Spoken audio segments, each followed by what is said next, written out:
Shout out to the Source on the podcast. Yeah.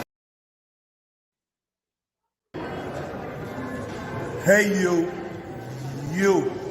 I'm Champ 5, and shout out to the Source Talk podcast. You already know what it is. Let's go. Yo, man, it's your Hot Tucker, man. The real GOAT, LeBron done of the game, man. Shout out to the Source Talk podcast. Shout out my man Showtime Shot. If you ain't know, now you know. Hey, everybody. Screw you. That's right. Screw you.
Y'all back on.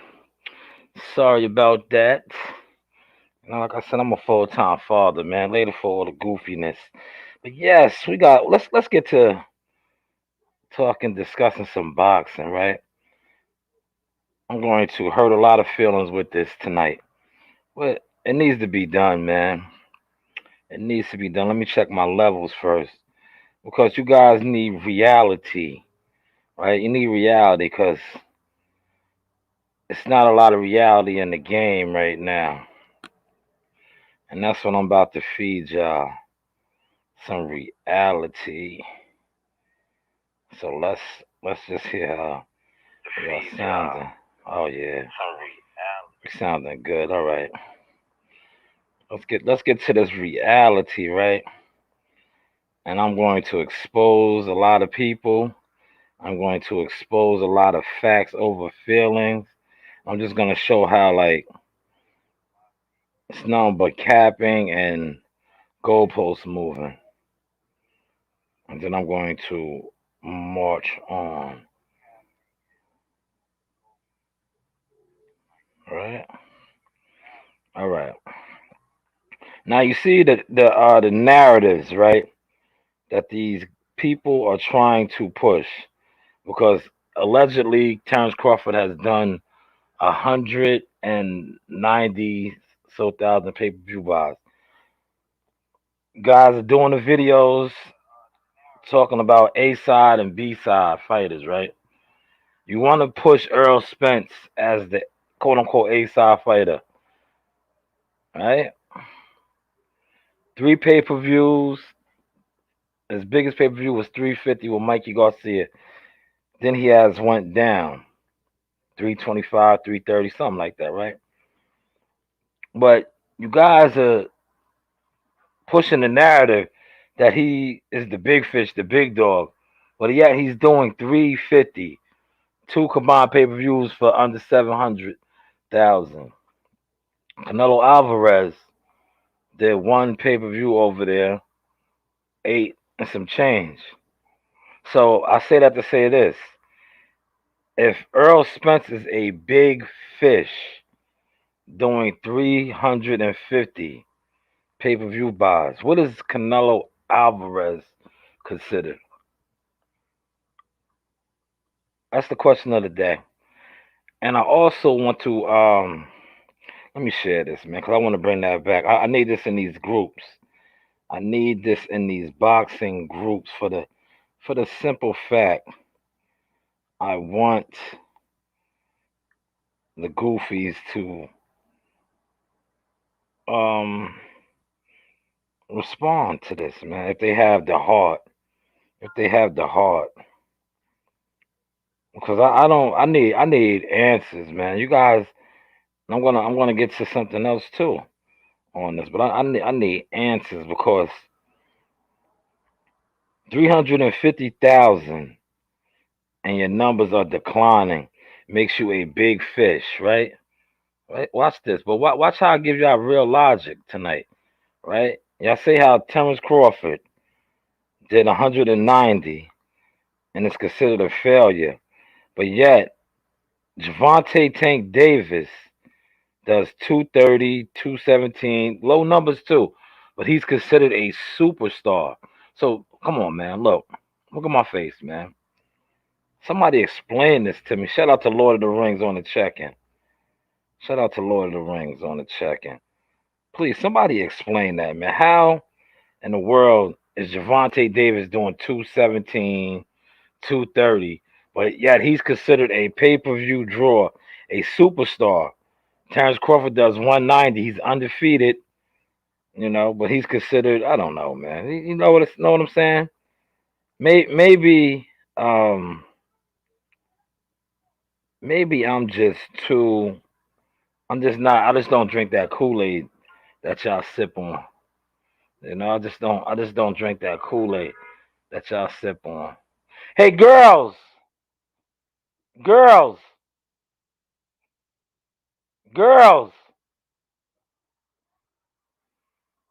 Some of my girls come out here and say what's up tonight.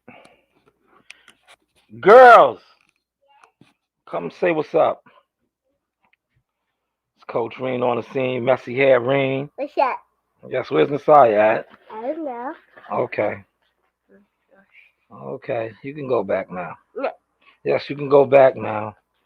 Can't see me on there. Yeah, yes, you can. You can see you. You're right there. Okay, you can go back now. Thank you. Yes, that is Coach Reen on the scene. Coach Reen on the scene. Yes, no, you guys can go now. Just say what's up, Nasai. You can say what's up. Reen already said what's up.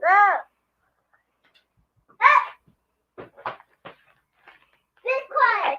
Okay. Hi. There you go. Thank you. All right, let me get back to what I was saying now. 350,000 makes you a big fish. 700 under a million three for 3 pay-per-views makes you a big fish. So what is Canelo Alvarez, man? What is Canelo Alvarez considered? If that low amount of a number makes you an A side. I don't know, man. And shout out to Michael Williams Sr., Michael Williams Jr., Scotty White, World Combat Sports. I was on his show earlier, man. And congratulations to Michael Williams Jr. Man, he's very much established and accomplished, man. He's gonna be entering the police academy after his fight December 11th at Madison Square Garden. That is dope, man. That's real. That's some dope ish, you know. Real dope. Let's pull this boxing scene up real quick. You see, I jumped on early tonight. You know why? 'Cause I got a lot of them around to do. I gotta go deliver some sea moss. I have other things to attend to, but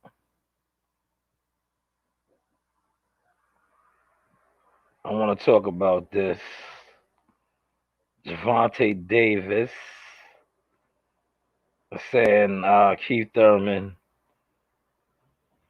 is not worth mentioning anymore. So why mention him? You just did him a favor. So why mention him? You pretty much did him a favor. Why did you mention him if he's not worth mentioning anymore? You know? You mentioned him. You know why did you mention him if he's not worth mentioning anymore? So that's what goes on over there. A lot of soap opera. A lot of soap opera. I'm gonna get the link up early tonight because I want guys to jump on. Like I said, I'm not gonna be on that long tonight. I got a lot of running around to do. You know, you know. But watch, I'm gonna get the link up, man. I did. You know what I like doing too? I am very mindful of everything that goes on. So you see me, like I pay attention to everything on social media. I pay attention to everything. I seen dudes talking about the Earl Spence Bud Crawford fight is only a $50 million fight. That's when you know dudes don't know the business of boxing. And they was talking some gibberish like that. That's why, man, you get what you negotiate. You feel me? They talking about 7 million. Why would Bud, right? This is for Bud. Why would Terrence Crawford, who just fought Sean Porter and his guarantee purse was 6 million, why would he fight Earl Spence for 7.5 or 10 million? So you know certain people don't know their worth, they don't know the business, they don't know nothing. They don't know nothing. That's why I said you. But hey, what do I know? What do I know? I seen that today. I was like, that's why myself personally, I don't even once I see where a person's thought process is via a post or what they are, you know, speaking points are, I don't even engage in it. I will not even engage. Cause I just know there's levels. I don't even engage in it. Yes, this is the link though for anybody that wants to jump on. You know, it's like I said, man. December 11th, man. It was a near brawl too, man. A near brawl yesterday at the media workout between the two camps with Teofimo Lopez and George Cambosa. I'm surprised more videos haven't surfaced on that. But that could be a ploy too to help generate buzz on the fights. Well, you know me, I didn't really touch on. I spoke on a little bit now, but that's not really my cup of tea. That's not my cup of tea. See, I'm out here in the living room tonight. Like I said, they take over the cave. I can't set up nowhere. I can't set up nowhere. But the link is there, man.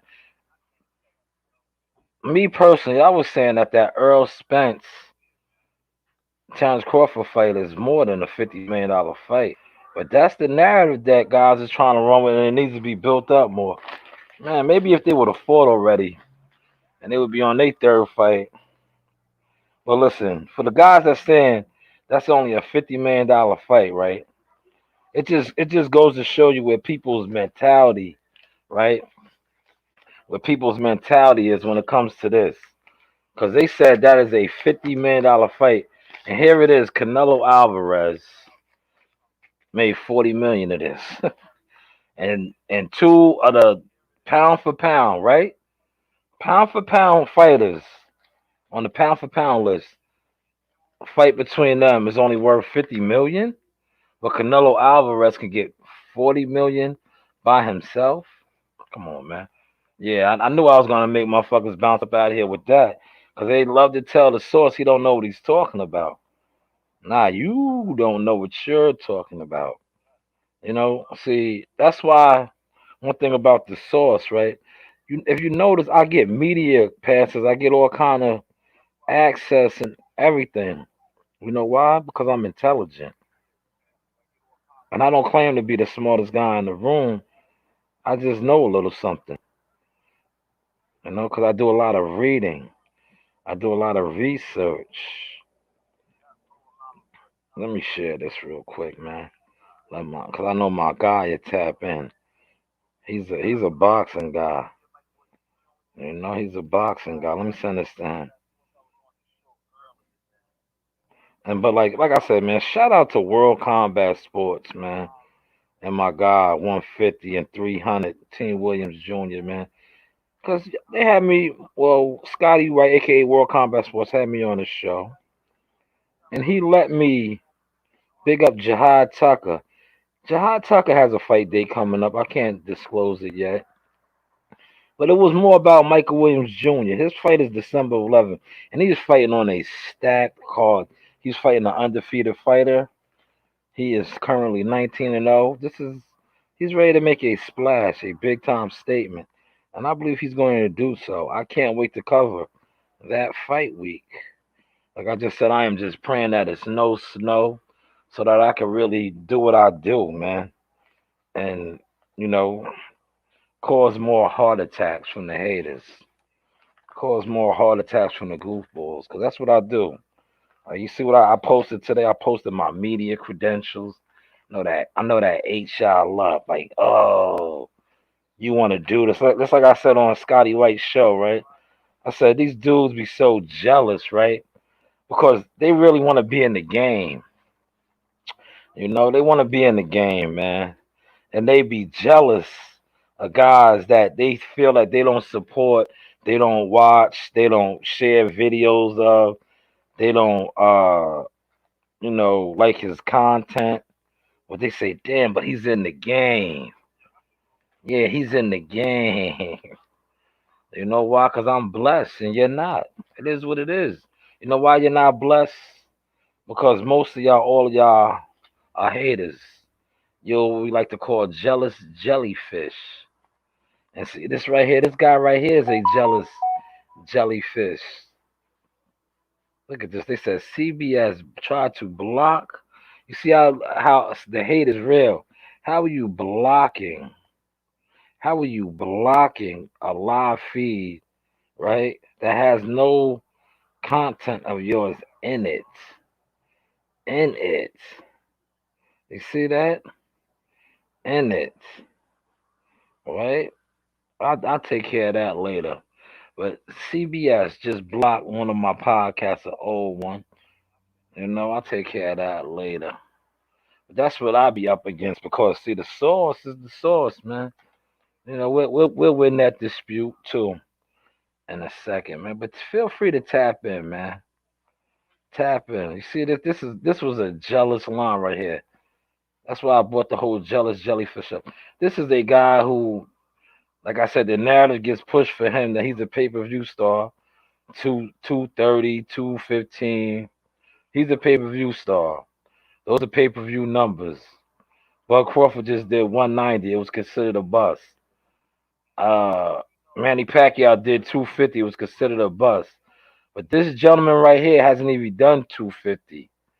I think he did 230 and 217. Yet he is a pay-per-view star. Yes, exit out. You see, the source is too real. I'll give you reality. This is facts over feelings, right? Earl Spence is considered a big dog. He did 350, and now his numbers are declining. But he's considered not my bad, not a big dog, a big fish. He's considered a big fish. Shout out to cousin Jason, appreciate that. Jacksonville, Florida, in the building, man. I need to move down there with you, cuz I need to get somewhere warm. I'm tired of these winters. I am tired of these winters, man. I can't do them no more. Even though the money is good. I can't complain about the money when the snow does come. Look at my cousin. My cousin always holds me down, man. Appreciate that love, Jay. Appreciate that love. Let's get to another article, man. But he said Keith Thurman's not relevant no more, man. He really isn't. I can't disagree with that. Well, it's like, dude, a lot of those fighters over there aren't relevant because they haven't been fighting nobody, man. They haven't been fighting anybody.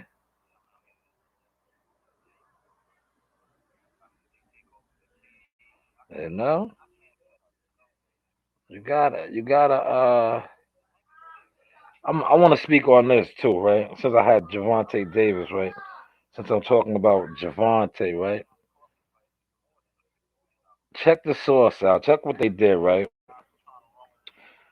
Javante Davis got an easy fight coming up, right? Devin Haney has a harder fight than Diaz. Even though JoJo Diaz is smaller, Javante Davis got another what we like to call cleaning my nails, man. What we like to call in the gym, right? You know, we like to call a showcase fight. Cause now he's probably gonna knock dude out in spectacular fashion. Then you're gonna get the narrative guys to make it seem like he is some killer, elite killer. 'Cause this is how boxing works. This is how boxing works. And then all the mindless zombies, right? You hear what I just called them mindless zombies? They are going to instead of them, because like I said, man, most guys nowadays that cover boxing with channels, that blog boxing, they are actually not in no boxing gyms, right? They are get along gang. So whatever the popular narrative that is going to be pushed, they are, well, I just said, get along. They're gonna get along and ride out with it. So when Tank Davis, I think that fight is next Sunday, knocks out this little smaller man in spectacular fashion, and the big time media platforms with that do all the streams post that he's the best thing since sliced bread, that he's a killer, they're going to run with that. Now, actual fighters, like like I said, this is it's fight week for a unification fight with your boy down there in Vegas, not getting a lot of push. Cool boy Steph and Figueroa. Then you have the undisputed champion. He's the undisputed champion, man. Fighting Saturday at the Hula Theater, Madison Square Garden. Getting a little bit of push, but not as much as it should. Because I said, you see what the main boxing trending topic is, a fight that should have happened years and years ago. And you see what the trending topics on it are. People are still talking about the pay-per-view numbers, the 60-40 split. Who's the A side, who's the B side? To be quite honest, they're both the A side. They both need each other. Like I just said, man, if 350, that's his max that he did. If that makes you a mega star, a big fish, like he likes to call himself, that's why the fight can't happen because your head is like this. It's like this. Your head is like this, but your numbers aren't like this. Get it? Come on, yo. I just said you did 3 pay-per-views. You barely cracked 1 million, but you act like you do 1 million pay-per-views with one fight. Come on, reality time, man. It's reality time. So no, Bud Crawford isn't wrong for not wanting to bow down to you because you really not that bigger than him. If you're not even really bigger than him. Shout out to Alex. Alex said Calvin Ford is a great trainer. I would like to see Tank fight with the best out there. We gotta see him against these lightweights. Yeah.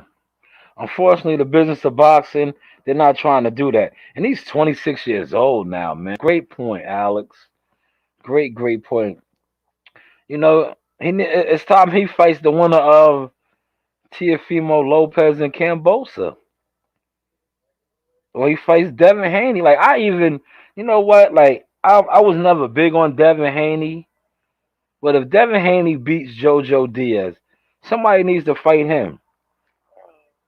See, I wasn't big on him, but if he beats JoJo Diaz, just like I said, he deserves a big time fight because JoJo Diaz is a former Olympian, former world champion at 130. I can't not advocate for him no more. If he beats JoJo Diaz, he deserves a Tank Davis fight. He deserves a Teofimo Lopez fight. He deserves a Lomachenko fight. He deserves a Shakur Stevenson fight. He deserves a big fight because JoJo Diaz is a champion, and not only is he a champion, he's not a old champion. He's still somewhat live. Maybe he can even fight Little Beehive. You know, it's a lot of fighters in that 130, 135 round that they need to let off the leashes and fight, man. Because, God, we don't want to see what's going on right now with the welterweight division. Yeah, we thought we were so close, right?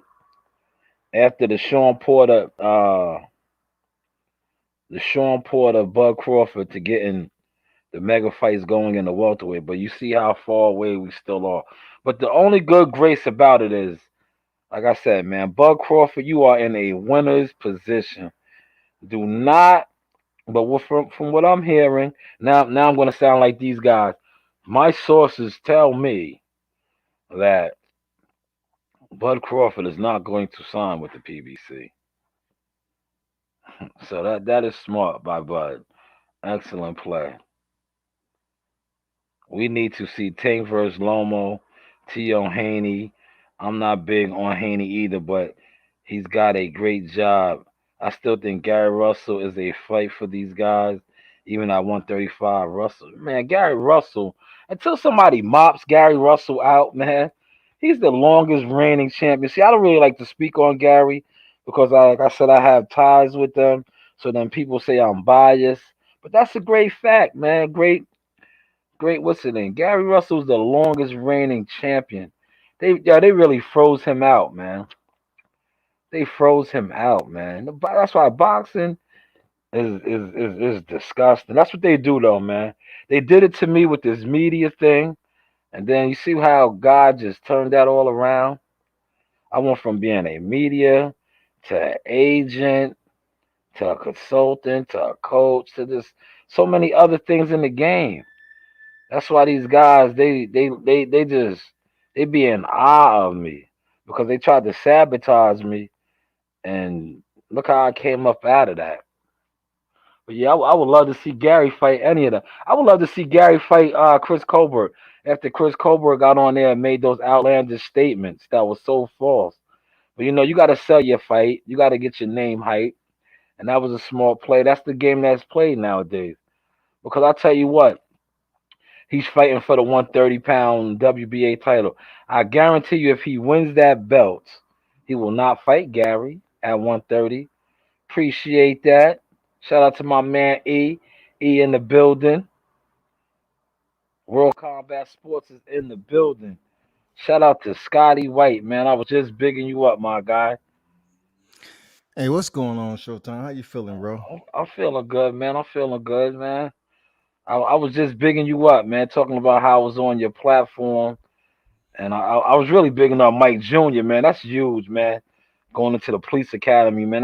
That's a major accomplishment, man. You know, later Yeah, for the boxer stuff, like that's dope right there in itself. yeah. First of all, shout out to you know, Shalom man for his channel and everything, being a stand up dude for real since day numero uno, man. Um, I drop through your channel sometime, but I don't think you be paying attention to YouTube. Nah, I do. I'm on YouTube right now. My man Alex just commented. He said my little brother made a badass Gary Russell highlight video. Yeah, but man, appreciate you pulling up to the channel, man. And like grown man shit, you was bigging up Michael Williams Jr. as if like we support Jahad Tucker, bro. It's Yeah, mutual. You know what I'm saying? yeah, And that's boxing. a lot more people need your format. They need our format because we we support these fighters without all the biases and backstabbing and cutthroat shit that Yeah, goes on, man. yeah, yeah. But I got excellent advice from a colleague, right? He told me, don't worry about that no more.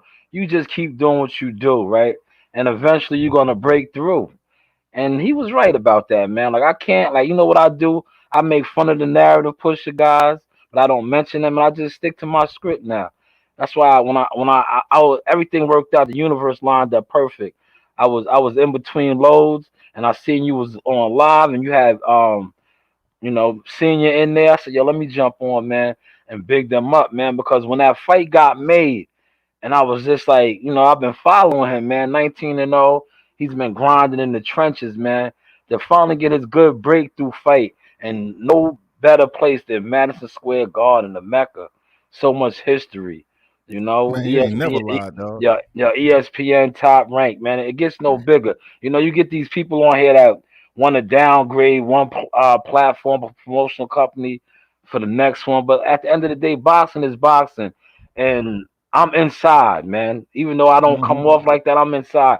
And top ranked Matchroom, Eddie Hearns, DeBella, Al Heyman, Bob Allen, they all do business together. It's the goofy fans that want to sit around and talk, like this side of that's best better than that side's better. No, at the end of the day, they laughing at you guys because they are doing business together. They make deals together. But hey, what do I know? What do he know? What do I know, man? You But know what yeah, I'm saying? Hey. I can't wait to December 11th, man. I can't wait, man. I can't wait, man. Yo, and I was so excited talking about Michael Williams, right? Like I said, forgive me all the other fighters that's on there. The Keyshawn Davis, his brother, making they top ranked debut. Yeah, man. Yo, Uncle Jay's big heavyweight future champion, Jared Anderson. You got Xander Zion. You got Mhm. Richard Comey, Lomachenko. You got Pablo. It's so that card is stacked, man.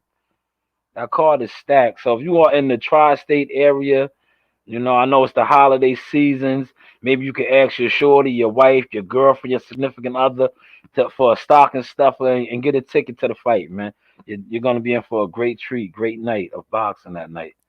And it's only like a couple of weeks from Christmas too, so you should have it. You know what I'm Yeah, saying? I don't know. yeah, Come out yeah. and support the fight, man, for real. Yeah, man, I'm telling you, man. And it's something about like no knock on the Barclays Center, but it's something about Madison Square Garden, the history of that arena, from the Frasers to the Alis to the Tysons to the Roy Jones, Trinidad De La Hoyas, Buddy Hmm. McGirt, Pernell Whitaker. The list goes on, man. Nothing but greats have graced that stage, man. Nothing but greats, man. You're But right yeah, about Scott. that, man. But yo, Scotty, man, I seen you was on your sauce today, man. I was like, when I was backstage, I came at the right time, and I was backstage, and it was getting hot over there, man. I was like, who rubbed my guy the wrong way over here today, man? I was Hey, like, that's what I said about some of your lives. I was listening to you go off. I was like, who that's what rubbed I that said. dash of love the wrong way? Who Yo, who who, that's who yo, fucking that's what pissed I them yo off? when I heard Ginger, I said, "What the hell's going on? Oh, he sounded like me right now, man." I said, "This not Scotty over here. This not World Cup. Somebody got him on some other shit today, man." But That's nah, what I'm that was saying, man. I don't even do that shit like that. I don't even. I'm not even out like that, vocally. I just try to chill, man. You know what I'm saying? yeah, yeah. Nah, you are a legend in the game, man. I always say that, man. That's why I always give you your props. I always say like you were one of the original. At the end of the day, right? A lot of you guys nowadays, you trying to act like you rock with Jihad Tucker. This man right here was the first one. The first one. And a lot of y'all still don't want to give Jihad Tucker his props or act like he's not who he is. But Scotty White was one of the originals, World Combat Sports, man. And I always tell Jihad, man, I said, Jihad, you blew my cover. You went on World Combat's platform and you told the world about me. I Yep. I wanted to move in the shadows, man. I wanted I wanted to move in the shadows and be a ninja. I said you jumped on World Combat Sports. He's like, don't worry, nobody's gonna watch it. I'm like, bro, you always think that, man. The people that you think don't do the views, that's who everybody really watches from Mm-hmm. and steals from, man. Mm-hmm. And steals from, man. I said it be the dudes that do the gazillion views. Ain't nobody watching them. I was like, yeah, you could pay for streams and views. I said it'd be the guys with the actual pure good content that the people are watching from. And then they That's try true to word. run and steal the stuff, man. And steal it, man. But like I said, man, Real Combat, you don't know, you inspire me a lot, man. That's why you see what I said. I classify myself now as a professional journalist. I'm a journalist now, man. You know, I get media credentials. I cover fights. I interview fighters. Like I said, shout out to you for coordinating that interview that I got with my guy Action Jackson. He put on a spectacular show at the Hula Theater, man, defeating a former world champion and pretty much establishing his name, man, at the Mecca, man. Yeah, So big fight for him. Big fight. yeah, Action Jackson. So I know definitely Brad Goodman and Bruce over there at Top Rank. I know they definitely will be calling him back for another card. I know that. Yeah, man, I was excited to see my boy. You know, knowing his background and everything, just like Jahad Tucker and them fighters over on your home soil, man. I know his background and what we talked about. Man, I was Yeah, happy to see him go in there and get that victory, dog. yeah. I was right there because they for some reason that night, man, they upgraded my seats, man. I had good seats, right? But no, shout out to my daughter. Coach Reen got my seats upgraded, man. I was like front row, man, front row, and they was interviewing my daughter all night. But I was right there when he walked out. Man, he came out to Mob Deep. He was playing the Yeah, Queensbridge yeah. anthem, Hmm. and yeah, and my daughter went crazy. Yeah, he acknowledged my daughter, like he threw it up to my daughter and wanting to ring and handle his business, man. So shout out to Action Jackson, man. He looked it good, man. Yeah, he That was respectful as shit, man. Solid dude. Man, yeah, I got mad respect for him, man. yeah. I like him, man. I can't wait to watch him fight again, man. That was my But first time I gotta seeing him definitely live. tell you, not to sound old and shit, but man, where you at, as a father and a professional media guy, right? I have to big you up to the point and say, I'm proud of your progress, as the UK people said, progress. The progress. Yeah. Cause man, when you started out, what you didn't know, man, that shit's all behind you now. Oh That's in the yeah, past. yeah, Motherfucker rolling around here with a goddamn high definition camera. yeah, Goddamn, got the microphone, got the laptop, got the yeah. lighting, headphones. Man, Uh, you even got more shit popping on your damn videos now with the damn subscribe now and live and shit blinking on that oh, motherfucker, oh dog. yeah. Yo, trial by error, man. You gotta learn, man. You gotta adapt, man. It's like swing. It's like swim or drown, man. You jump in that water, you gotta swim, man. And you can relate to that being a military guy, Marine. Yeah, for You know sure. when you get thrown out there, man. If you're trying to get back to the base, you gotta do what you gotta do, man. You Yeah, gotta do for what you real. gotta do. You know, and that's how I had to learn. Like I jumped in it, and like I said, man, I always big you up. I appreciate you with the watermarks and the other stuff. You was putting me on with the how to split the screen, share the screens. You learn, man. Get the mouse, click the mouse, do all this. Like I said, you learn, play around. Like I said, shout out to my homegirls, cause then they was teaching me the other things with the hashtags and using the other things like you just said with the record screen and the flashes and all that. It's about asking questions and being mindful and taking in the knowledge. Dude, audio is solid right now. Yeah, I Your appreciate audio that. is solid, dog. I remember when you first picked up the mic, dog. Oh man, yeah. Yeah, I That's was what's raw. up there, Shalom, man. You came a long ways, man. That's good shit, bro. Yeah, thank you For so real, much. man. You've been out here grinding. I saw you. Look, when you put your media credentials up there, I say, yeah, do that. Yeah, Do that, yeah. God damn it. Yeah, nah, I had to. That was just showing them like I never got discouraged. You feel me? I never got discouraged. I took in everything that they ever told me that I needed to do. Oh, you take pictures with fighters, you do this, you do that. So I took all that into consideration, and changed it up. And you see what I do now. And when they tell me I take pictures with Jihad, I say Jihad is family. Yeah, It's for like sure. Jihad is family. So it's like if I can't take pictures with family, I don't know what to tell you. That's like taking Absolutely. pictures. That's like taking pictures with my daughters and family. Like my kids is around him 24/7. Every time he's in the gym and we in the gym together, you see it. So it's like it's just family activity. You're right, man. And then just think about 3 years from now, your daughter, she'll be grown, she'll be hooked up to the routine in the gym, be Oh up there yeah, working like it's normal schedule and shit, man. You're doing an yeah. outstanding job, man. Not just as a media professional media outlet, but as a father, man, getting your daughter involved in the boxing game, dog. Oh yeah, yeah. She be doing the interviews. I got a whole bunch of stuff with her that I'm gonna be dropping. Like she interviewed Jihad a couple times, Marley, K. Sean, a lot of the fighters. I be having her practice and do her thing. That's what she gets her practice in. Cause pretty soon, That's what's up, man. yeah, pretty soon that's how I'm gonna be rocking it. Like I'm gonna have her actually doing it, and I'll probably just play the background on the camera and just do what I do as a father, mentor her, and just Yeah, yeah, for sure. let her take over. Let her take over. Absolutely. Look, my boy T says she gets busy. Yeah, she do. She been around us since diapers, man. Diapers. I remember pushing them in strollers, going to the Sheridan and the Hampton, getting interviews in with the Russell brothers and the late great Nassim Richardson, and having my wipes and formula and having them with me, and they running around the hotel lobby like it's a playground and stuff. Like just excited to be in the hotel lobby.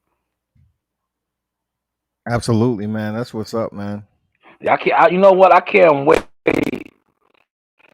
till we play. December then we come up here because I know your team will got the round table, and I already told June definitely. And we got to Yeah, do that yeah. again because the original one we did in Newark after Shakur season fight was epic, man. I always remember that one. And I Yeah, told man. I It's been a told long time coming too. yeah, and I told June this time no brown liquor, man. No liquor, man. We want you yeah, we don't want you like Charles Barkley and Shaquille O'Neal on the TNT studio. We want you nice and sober. After we finish production, yeah, you can get loose, man. he You said, can get he loose. said after production, god damn it, for real. Yeah, but that was I always remember that was epic, man. That was epic. I watched that all the time, man. Cause But I now we got love the way more content though, dog. yeah I know, but I Now we love got the way more content. that's a fact, man. But I love the original stuff because it shows you your Yeah, growth. It shows you your yeah, growth. But I always remember that was we did our thing at that round table, man, in the hotel in Newark, man. That was dope, man. That was dope. And matter of fact, that was the first time I interviewed Keyshawn Davis, man. He was still an amateur then. And look at him Oh, now, okay. man. Look at him Nice. now. Silver medalist, about to make his pro debut with top rank, but he's already, I think, 3-0. They got a lot of big plans for him, man. Yeah, man. Lot I lot was happy to catch up with him when he was down here in Atlanta, bro. Yeah, I seen that. I seen that. How was those fights down there? And happy belated birthday to Brian Newman Jr., man. I see he Yeah, for just had a sure. birthday. 21 years old, man. That kid is special too, man. Oh Be on yeah. He a be on problem, a dog. yeah, be on the lookout for him if you don't know. Get in tune. Brian Newman Jr. undefeated. Been in there with some of the best from Boots Ennis to Terrence Bud Crawford. He's a hitter and he comes from good stock. His father was the original assassin pro fighter, Yeah. man. Look him up, man. I'm not gonna do all the homework for you. Look him up, man. That's what I'm gonna tell you guys. Look him up, man. Goddamn Shalom on his shit today, boy. He said, I'm Yeah, not gonna do all your homework for you. Damn, dog. yeah. But shout out to I them, feel man. you, dog. Nah, real. so nah, because I don't want them to be surprised when he busts on the scene, because it's only a matter of time for he busts on the scene, and then dudes is gonna be trying to ride his wave and acting Mm-hmm. like, nah, get with him now. He's the truth. He could fight, Mm-hmm. man. He's a fighter. I was trying to check out, but ain't no videos. The Lopez brothers, man. I hear a lot about them, man, down there in Atlanta. Yeah. You have Hakeem Najee and K Champ. Yeah. Yeah. I hear a lot about them, man. Two of 'Cause them. Two of them fought. Two of them I, fought last Friday, and then the other one, um, his fight was canceled for some reason. I'm not sure what it was. okay. Yeah, probably his opponent didn't want to fight or couldn't make weight. I also want to check out what's the name, but that date is crazy, man. It's like Christmas, man. Mac Truck.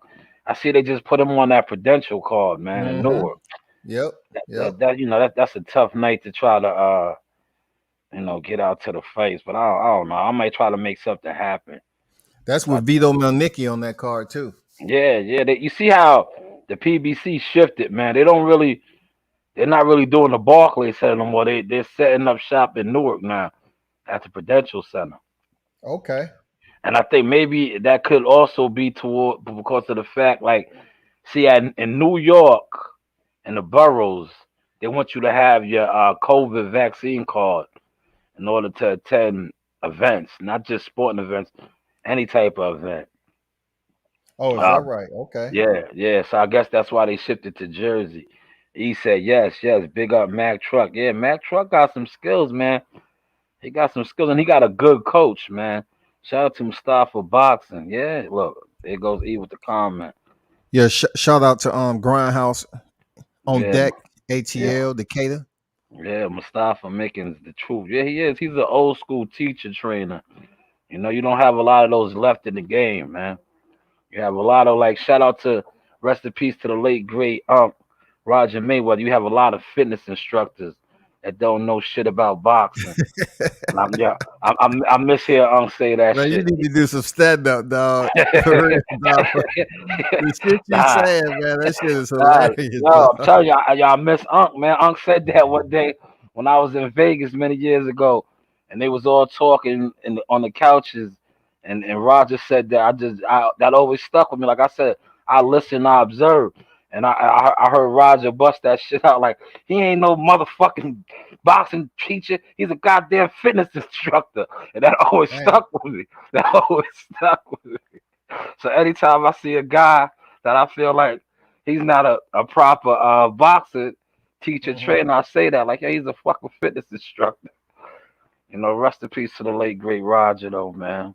Yeah, shout out to the man himself, Roger, man, for that classic one liner. You don't know shit about boxing. You don't know shit about boxing. That see greatness never expires, man. That line will never expire, man. Never. He said, please shout out Juan. Yeah. He's trying to get into the Hall of Fame, man. Shout out to Juan. I can't pronounce the last name correctly, but I'll put it up there, man. I don't want to disrespect his name. Yes, he's trying to get into the Hall of Fame. He should be in the Hall of Fame. He fought a lot of champion fighters, and he held the featherweight title from I believe 1981 to 83. Yeah, it's gonna take some ballots though. You know what I'm saying? He ain't gonna be a Yeah, first ballot. You know what I'm saying? It's gonna take him a minute, man. And you know yeah, what? I'll take that back because in posthumous, you get in there quicker. yeah. That's a You know, fact. look at Gotti. You know what I'm Yeah, saying? Look man. at what was the other dude that just got into the Hall of Fame in passing? Yeah, man, you get in there quicker. Yeah. Now, especially nowadays with the like you just said. Now, what is your thoughts on this upcoming fight Saturday night, man, with Teofimo Lopez? I don't know if you caught the yesterday at the media workout. It got Yeah, a I little did. hectic. Yeah, it got a little hectic, man. I Pop, heard what yo, you said earlier. yeah, seniors always in the mix, man. So Seniors, pretty much, what you was insinuating is you know how you can take it from both sides. Like it could just be good promo to build Yeah, up the fight again because they had 3 delays and now yeah, they want to try to put emphasis back on these two fighters. You know what I'm yeah, saying? And the only way to do it is, what better way doing a workout. Both camps are in the same proximity, yeah. They and try to act like it's an all out brawl about to happen. are. You know? You know what it is. I only said that. I don't want them to get upset with me. I only said that because I've been around it for so long, and that's like the norm. That's like the Yeah, norm. I seen him get get in character real quick. I seen him on several occasions, even with the Lomachenko shit. I Yeah, seen all him, the man. time. That's what Senior does, man. Senior's a character, man. He says Senior's always hitting the sauce. I actually have media credentials for that fight, man, but it's just too close to me. Like the hotel rooms are sold out around Madison Square Garden and all that shit, man. Like Yeah. sold the fuck out, dog. Oh yeah, cause like things finally really just started really opening up, man. Yeah. Like New York was like on serious lockdown, man. It was like Weapon X. Like you could, but it's getting back now. It's getting back now. But it was like really shut down, man. That's why I Keo's said gonna like, be at MSG too, right? Or yeah, Hulu. yeah. He probably his fight is at the Hula Theater. His Yeah, fight is man. at I the wish I Hula could roll Theater. up to that motherfucker for And real. like I always tell people, man, the Hula Theater, man, is not a bad seat in the house at the No. Hula Theater because it's nice. Mm-hmm. It's nice. It's nice. It's not a bad seat in the house. It's a nice environment for the fights, man. How do you see the whole Tank Davis Pitbull Cruz fight breaking out? I was talking to somebody. I said, "Yeah, you get a fighter who's Mexican, Hispanic, French, Brit, whatever. In America, we'll call him Isaac Cruz, but they call Yeah, him Isak. Isak, yes, Isak Cruz. So Isak, I seen several Isak Cruz fights, man. I seen him come forward. One first and foremost, he has a respectable gas tank on him. You know what I'm okay, saying? He does load up on that right hand a lot, a yes, lot.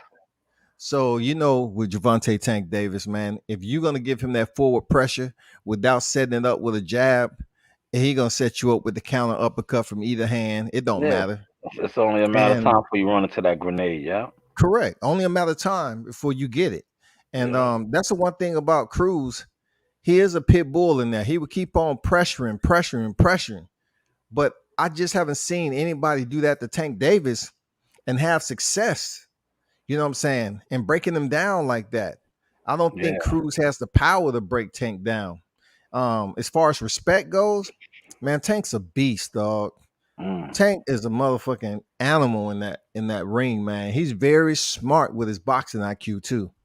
yeah. I see a knockout, man, probably like 56 round, dog. Yeah, Tank is the Mike Tyson of the smaller weight division. Kimon Wade said, "What really happened to his opponent?"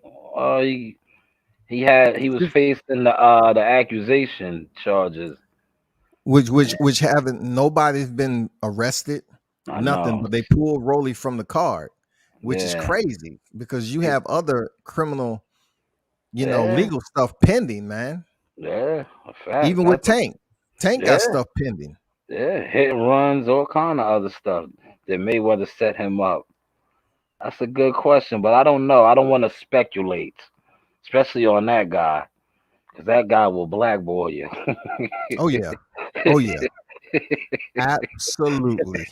Allegedly. Yeah, Allegedly. allegedly. Yeah. Let's get that Oh, clear. Allegedly. oh, my guy E wants to pop in the building. Let's see what's going on with you, E. Hold on, my brother. Can you hear me? Yeah, yeah. You are on the Source Talk, E. What's going on with you?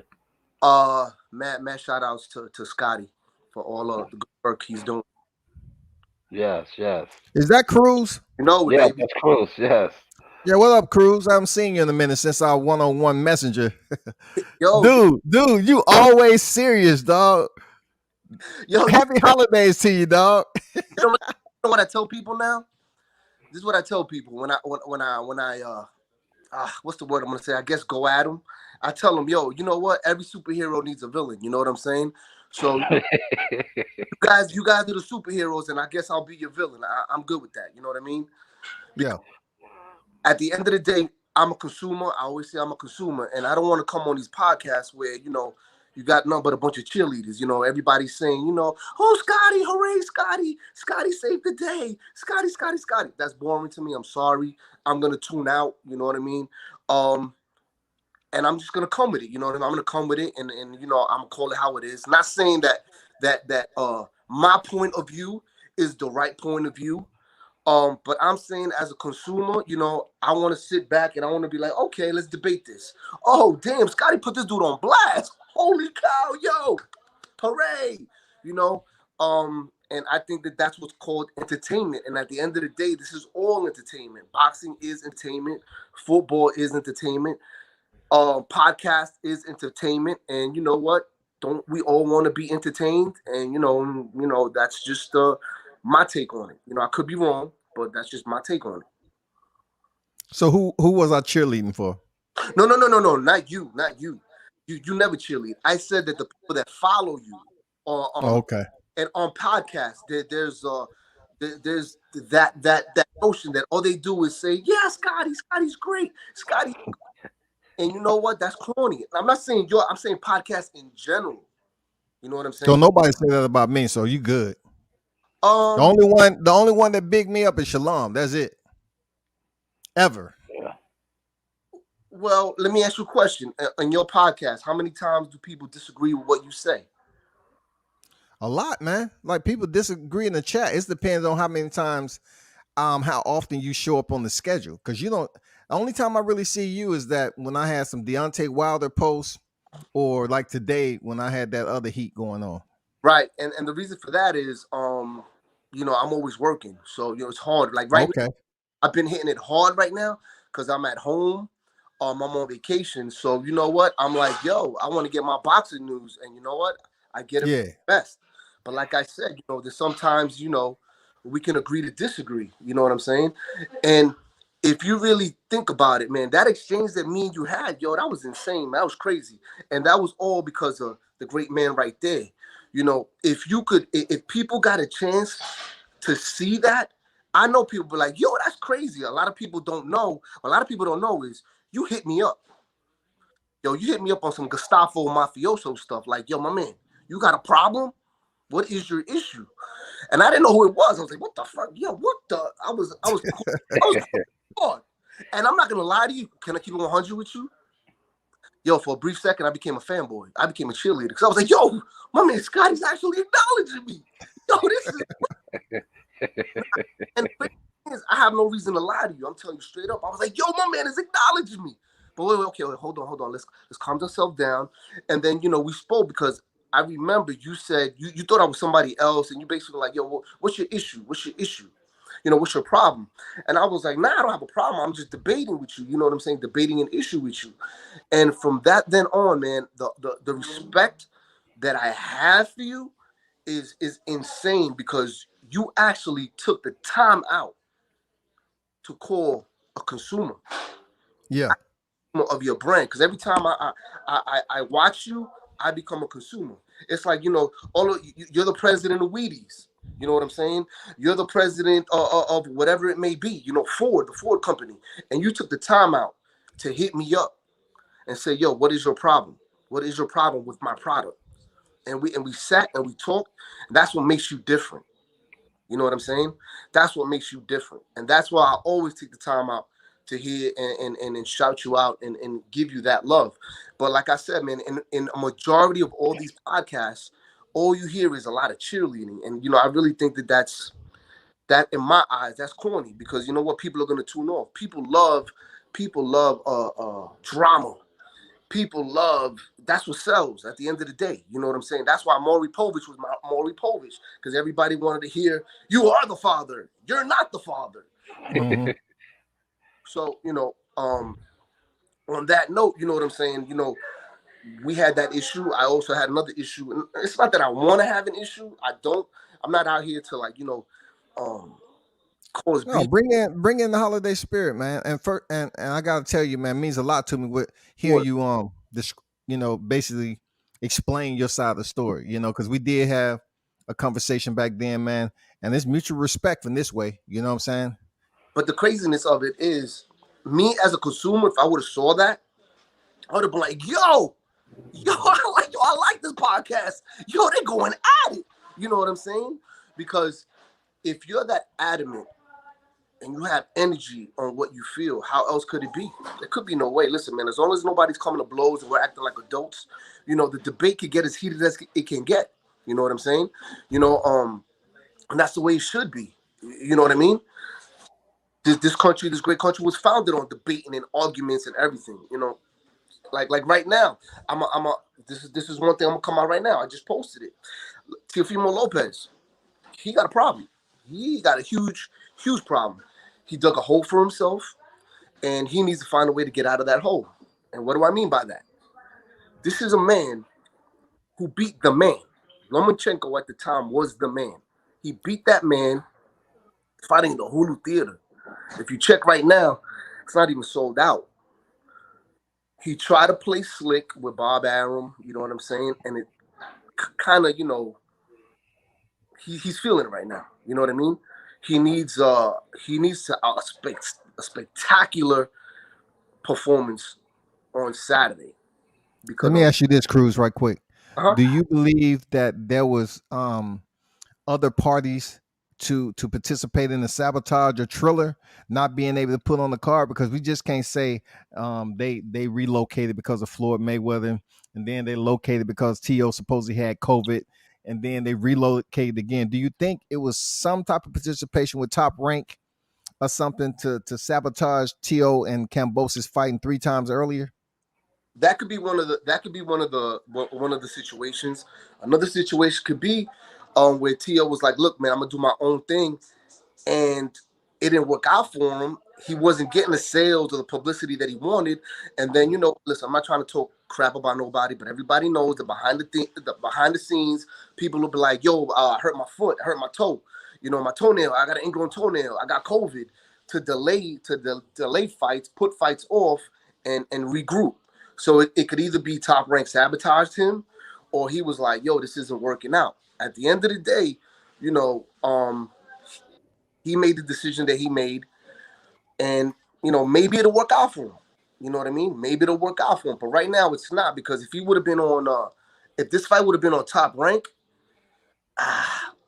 could it have been a pay-per-view fight? Maybe if the undercard with a nice undercard, it could have been a pay-per-view fight. It definitely would have been. Definitely would have been sold out at the Garden. You know what I'm saying? Definitely would have been sold out at the Garden. So dealing with Who would have needed to be on that undercard though? Just 3 fights say that to again. big it up. Who would have needed to be on that undercard? To basically give Top it that PPV star power. and top for Top Rank, Yeah, for Top Rank. Berlanga. That's one.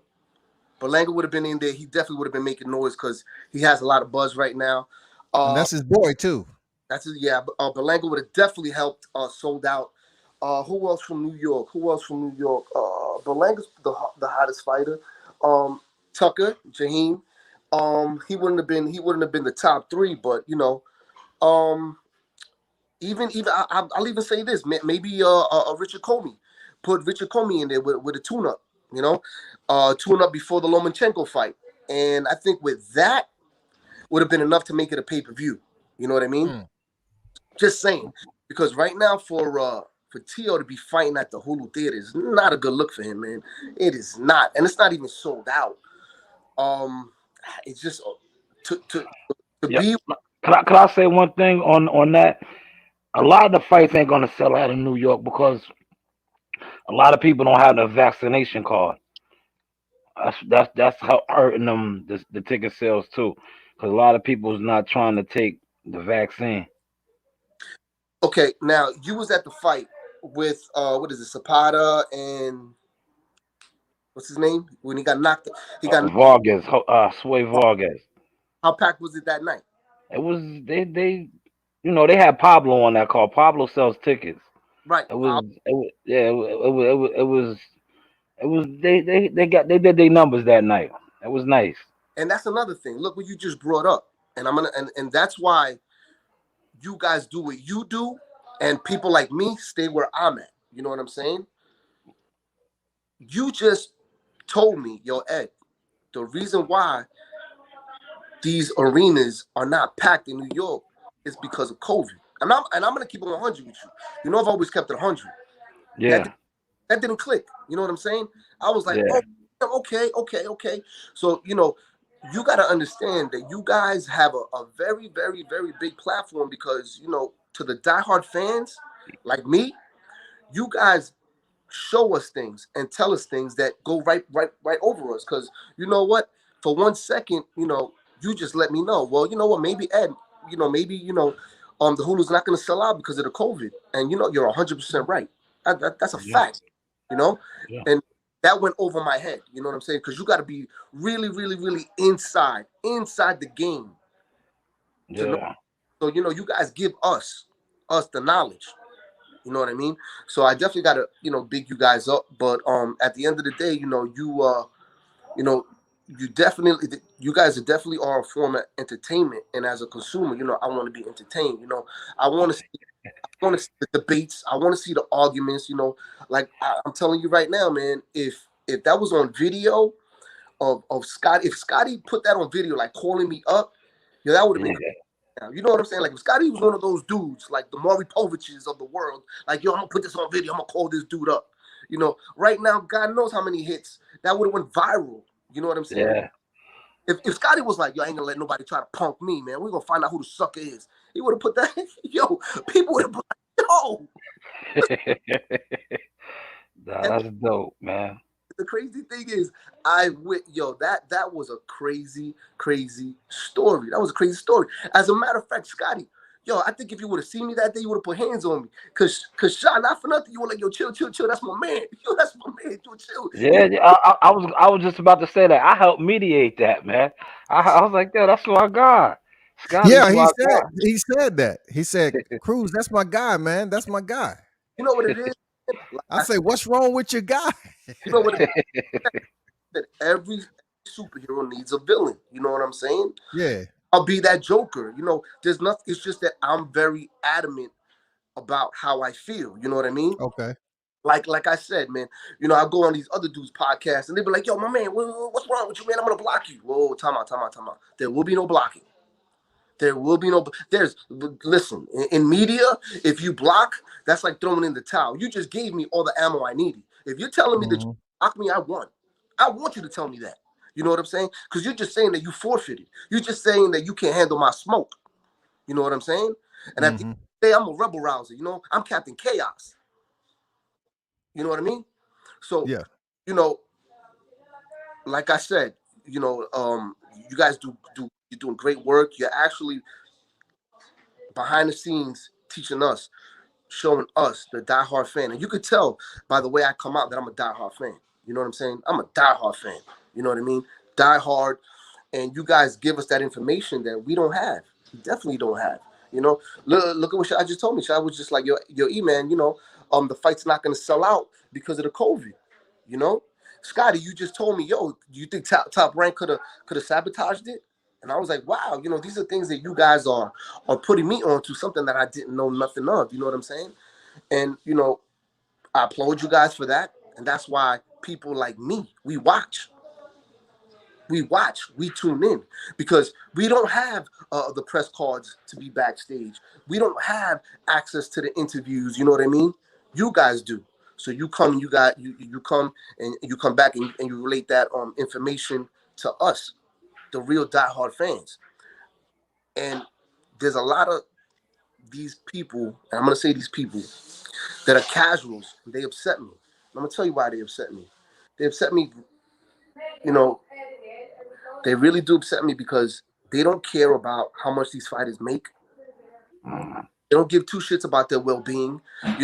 People only say is, oh man, these fighters, man, they should just fight. They should just fight, man. I gotta be about money. Look, let me tell you something, man. I saw David Reed, and I saw David Reed because of you, Sha. Somehow or another, it was because of you. I don't know how I came across it, but David Reed was actually talking to somebody, and I heard him speak, man, and I'm like, it broke my heart, man, because you could just tell, man, that he's not right. Yeah. All of these fighters, man, they sacrifice so much. Blood, So sweat, and tears, man. yeah, and for you to claim that you're a fan and you're mad because Bud or Errol's holding out because he doesn't want the money, then you're not a real fan. These guys every single penny that they deserve and more. And more, because guess what, man? When everything is said and done, they're the ones who got to deal with them not being right no more. You know what I'm saying? Them not being able to go to the bathroom. And what is us as fans? Oh, we brush them away. We brush them away, and we're on to the next. It shouldn't be like that, man. You know, if you're a diehard fan, man, you should care about how much that man is making. You know, how many fighters do we have out here? And you got these casuals, man. People don't even know who a lot of people don't even know who Gerald McClellan is. You know what I'm saying? Yeah. Don't know who Gerald McClellan is. You know? Yeah, that's not good. You know, GoFundMe page should and listen, I don't want you guys to be offended by what I'm gonna say. Like I said, I'm a consumer. You know, don't get offended, because you know I'm gonna just say what I said. You know, it's up. You guys also have to be. I don't know if I'm using the right words. You know, like I said, I don't want to offend nobody because I consider you guys. I'm gonna say friends. Maybe you guys should be on the forefront and put those GoFundMe pages up. You know what I'm saying? Look at a fighter like Juan Laporte. You know, it's his birthday today, man. You know what I'm saying? This is a guy who fought one of the few people in the history that was able to fight Salvador Sanchez. And says, one of the few. We're talking about the best. This guy faced the best Mexican fighters in the history of boxing. He faced Salvador Sanchez and Julio Cesar Chavez. He faced both of them. You know what I'm saying? And he beat Rocky Lockridge. This guy is like an iron horse, man. And you know, it pains me when people have platforms and they don't big up the old heads. I want to say this. You know why? A lot of them don't know, man. They're not historians. They're Johnny come latelys.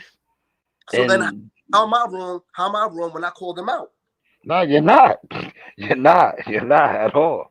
You know, but see, some of them can't deal with that, because it's like I said, they're Johnny come latelys, and a lot of them are just wave riders. They just want to do something that's trending, that's popular at the time. And you know what? I think that's something, as a consumer, like I said, I'm a consumer. A fan is a consumer.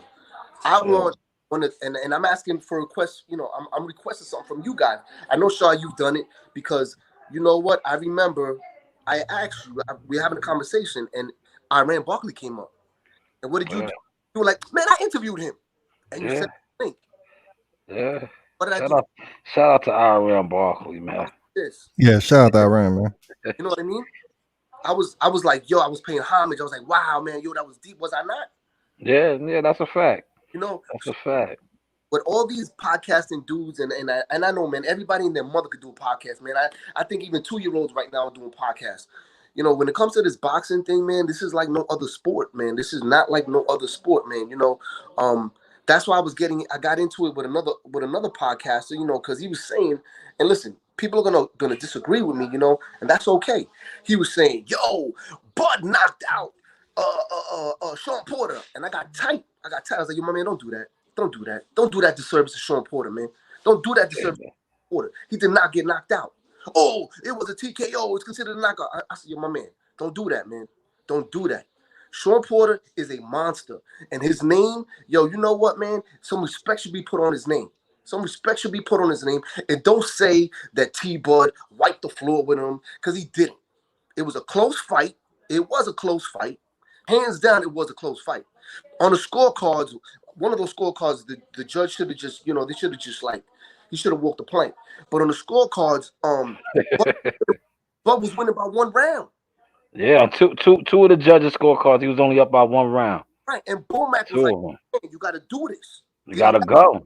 He told me, yo, you got to go. He said, yo, I'm down. I said, yo, you got to go. So how am I wrong when I come at these dudes and I'm like, don't say that, man. Don't say that he was knocked out. Because listen, man, if you're corny, you're only going to look at the front of the book. You're only going to look at the front of the book, and the front of the book is going to say, oh, it was a KO. But read, my friend. Open that book and read. And guess what that book is going to say? It was a TKO, okay? His father stopped the fight, which a lot of people are saying was a questionable fight. I mean, a questionable stoppage. Yo, I got. Yo, let me play this video. I got a good video.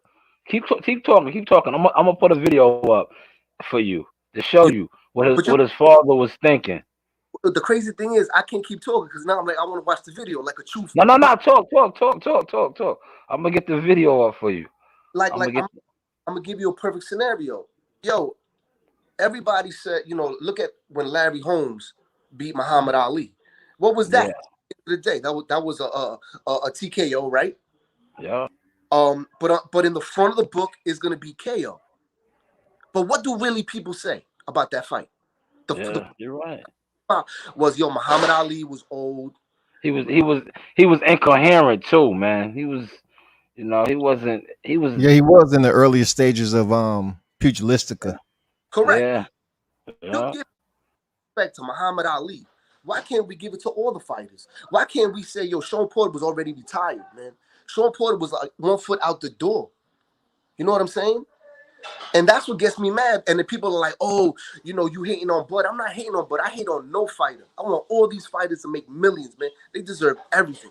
But at the same time, I don't think it's fair for anybody to try to downgrade Sean Porter. Now but let me ask you this though: Did he mention retirement before the fight? Was it a topic of discussion? Did they place emphasis on it that this is Sean Porter's last fight, or did they say that after they was bigging him up to the 7th and 8th round when he was actually in the fight with Bud, and then after Bud received the news he was down, he went in and got him up out of there. Turned it up. Now watch this video though. This is what Kenny Porter is seeing and thinking right here.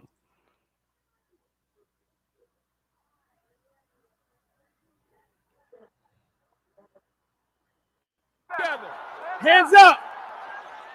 Together. Get your head together. Hands up. Are you okay? If you're not, you continue. Give me a glove. Give me a glove. Crawford catches Porter early in round 10.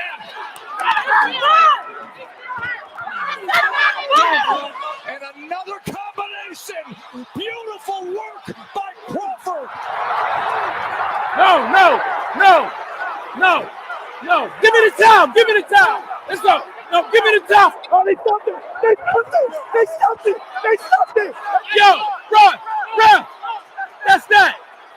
That's it. His father said. Now, did you hear what he said, right? Did you hear what he said in the actual corner? When he got dropped, that was after the first knockdown. He told him to put his hands up. Sean didn't respond to his father. Sean went back out there, got pieced out. Then his father sees him. Listen. His father sees his professional prize fighting son, grown man, 2-time champion, pouting, hitting the mat. Mm-hmm. His head is not in the game right now. Yeah. His head is not in the game right now. Now, this is coming from me, from a gym perspective. If I seen Jihad Tucker do something like that, I'm going to stop the fight. Because you're gonna get hurt now, man. You're not even coherent to what's going on. You're hitting the mat. All right, you got dropped. Protect yourself at all times. You pouting on the mat now. Now your mind is somewhere else. This is where it gets good. All right. Now, we all know like probably one of the biggest knockouts in the history of boxing was when Tommy Hearns knocked out Roberto Duran face first. Yeah. My question is, when you saw Roberto Duran face first on the mat, did you see him pounding the mat? Nah, when he got up, did you see him? He didn't know where he was at. He didn't even know the fight was stopped.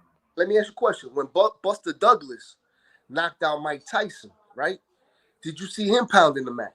Nope. He was trying to find his mouthpiece. He was everywhere else too. I'm getting to my point. Now, when Deontay Wilder got dropped by Tyson Fury, You know what I'm saying? Did you see him pound the mat? Which Which one? fight? The last Which one? fight? All the times he's been dropped.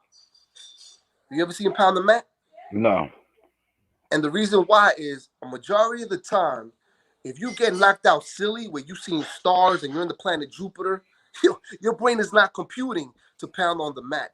Your brain is not computing frustration. The only thing you're computing, your brain is computing is like ouch, ooh, ah, goo goo gaga, ABC, HDMI, ESPN, whatever. When Sean Porter started pounding that mat, I knew.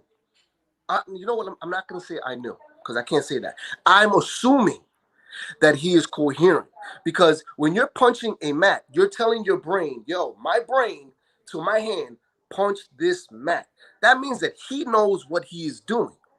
Now, when Buster Douglas knocked out Mike Tyson didn't know what the hell he was going on because he's over here trying to get his mouthpiece. He's incoherent. Now, that is what my estimation of what was going on. A lot of people said, oh, well, T-Bud was going to finish him off.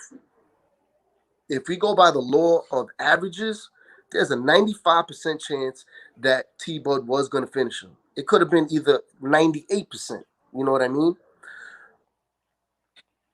All I'm saying is, and I'm going to ask both of you guys a question. Did T-Bud Crawford fight the same man Errol Spence fought? I believe so. I He just didn't fight the style fight that Sean Porter wanted to fight. See, Earl Spence went out there and fought Sean Porter's fight. T Bud went out there and fought T Bud's fight. That's the only difference. I highly disagree, and the reason why I say that is he went to war with Errol. He went to war with Ugas. Who else did he go to war with? I mean, he goes to war with every single fighter. And this is how I try to prove my point.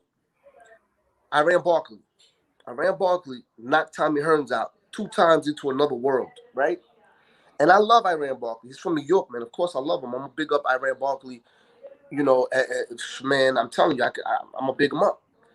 But did Iran Barkley fight the same fighter that Sugar Ray Leonard fought?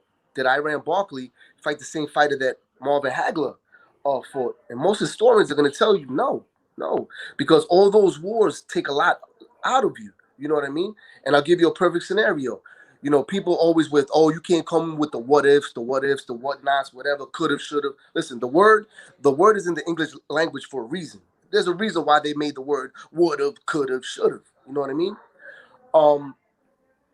When Lennox Lewis fought Mike Tyson, can you say Lennox fought the best Mike Tyson? Nah, the Tyson he fought was on meds and all kind of calm down medication, and he was a different Tyson. But yo, I'm gonna say this on Iran Barkley's and Tommy Hearn. Iran Barkley rehydrates like no one else. Like no one else. So that also played a big key factor in the Tommy Hearns 2 fights. He Yeah, he's makes a big weight. dude. Yo, listen, he makes weight. And I personally know Iran Barkley from being around him as a youth with family members. Listen, his transformation from the scales to fight night. It's like, nah, who did you bring over here?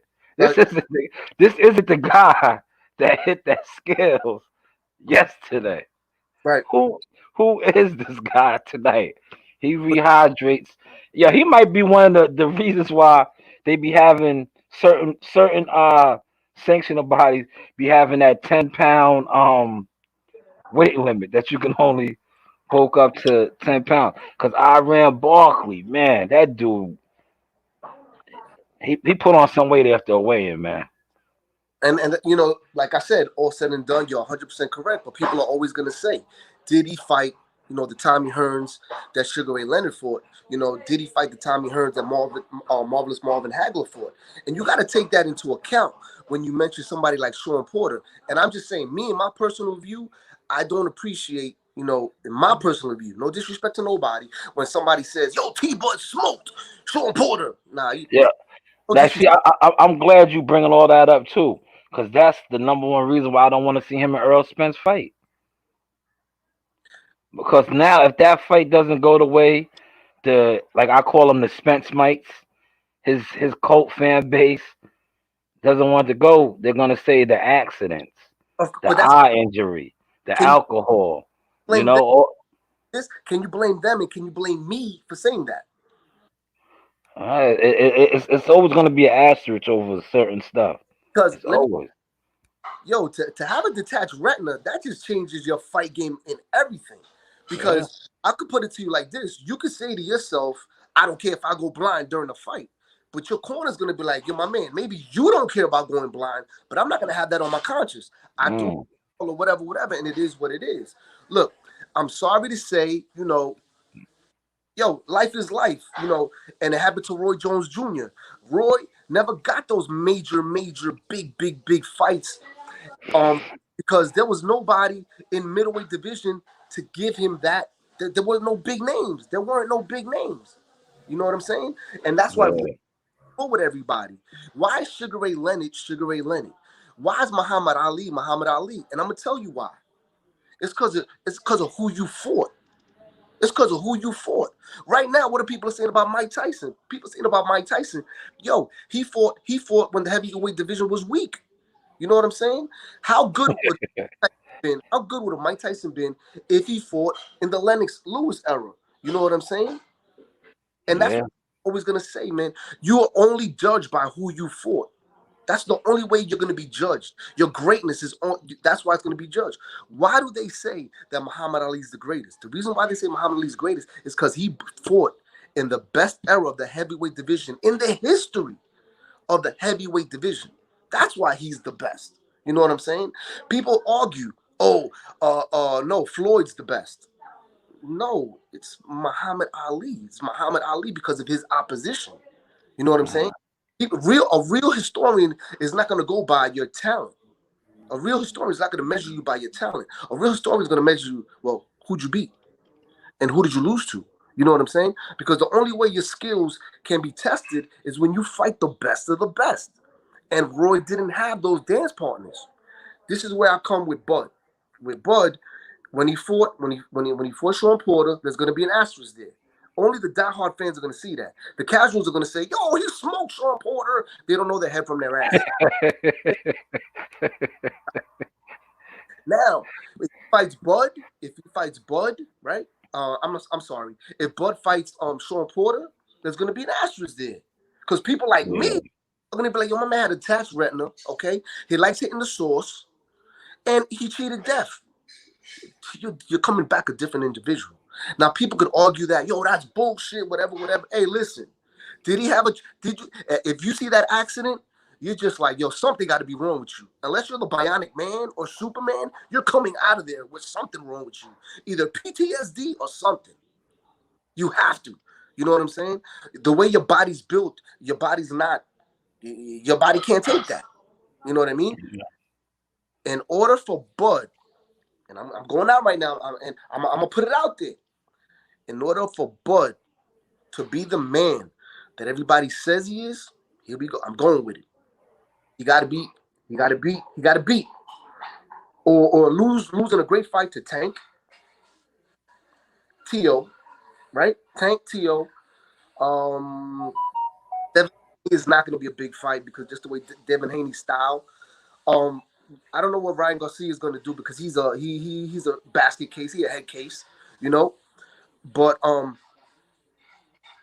for Bud to cement his legacy, he has to fight Tank and he has to fight T.O. because everything else is going to be like, well, he fought Sean. Sean went through all those wars. Sean wanted to retire. And then when it comes Errol, they're going to be like, oh, well, Errol got into that accident.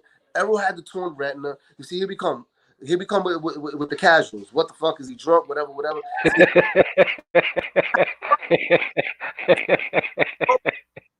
You don't know what I'm saying. You don't understand. I'm Einstein spitting out those ego rhythms. E equals MC. They don't understand. You know what I'm saying? Right away, you tell a casual, because the first thing words out of their mouth, he's drunk. That guy, big fire. Tell me how I'm wrong. How I'm wrong. Because when I come at somebody, I tell them how they're wrong.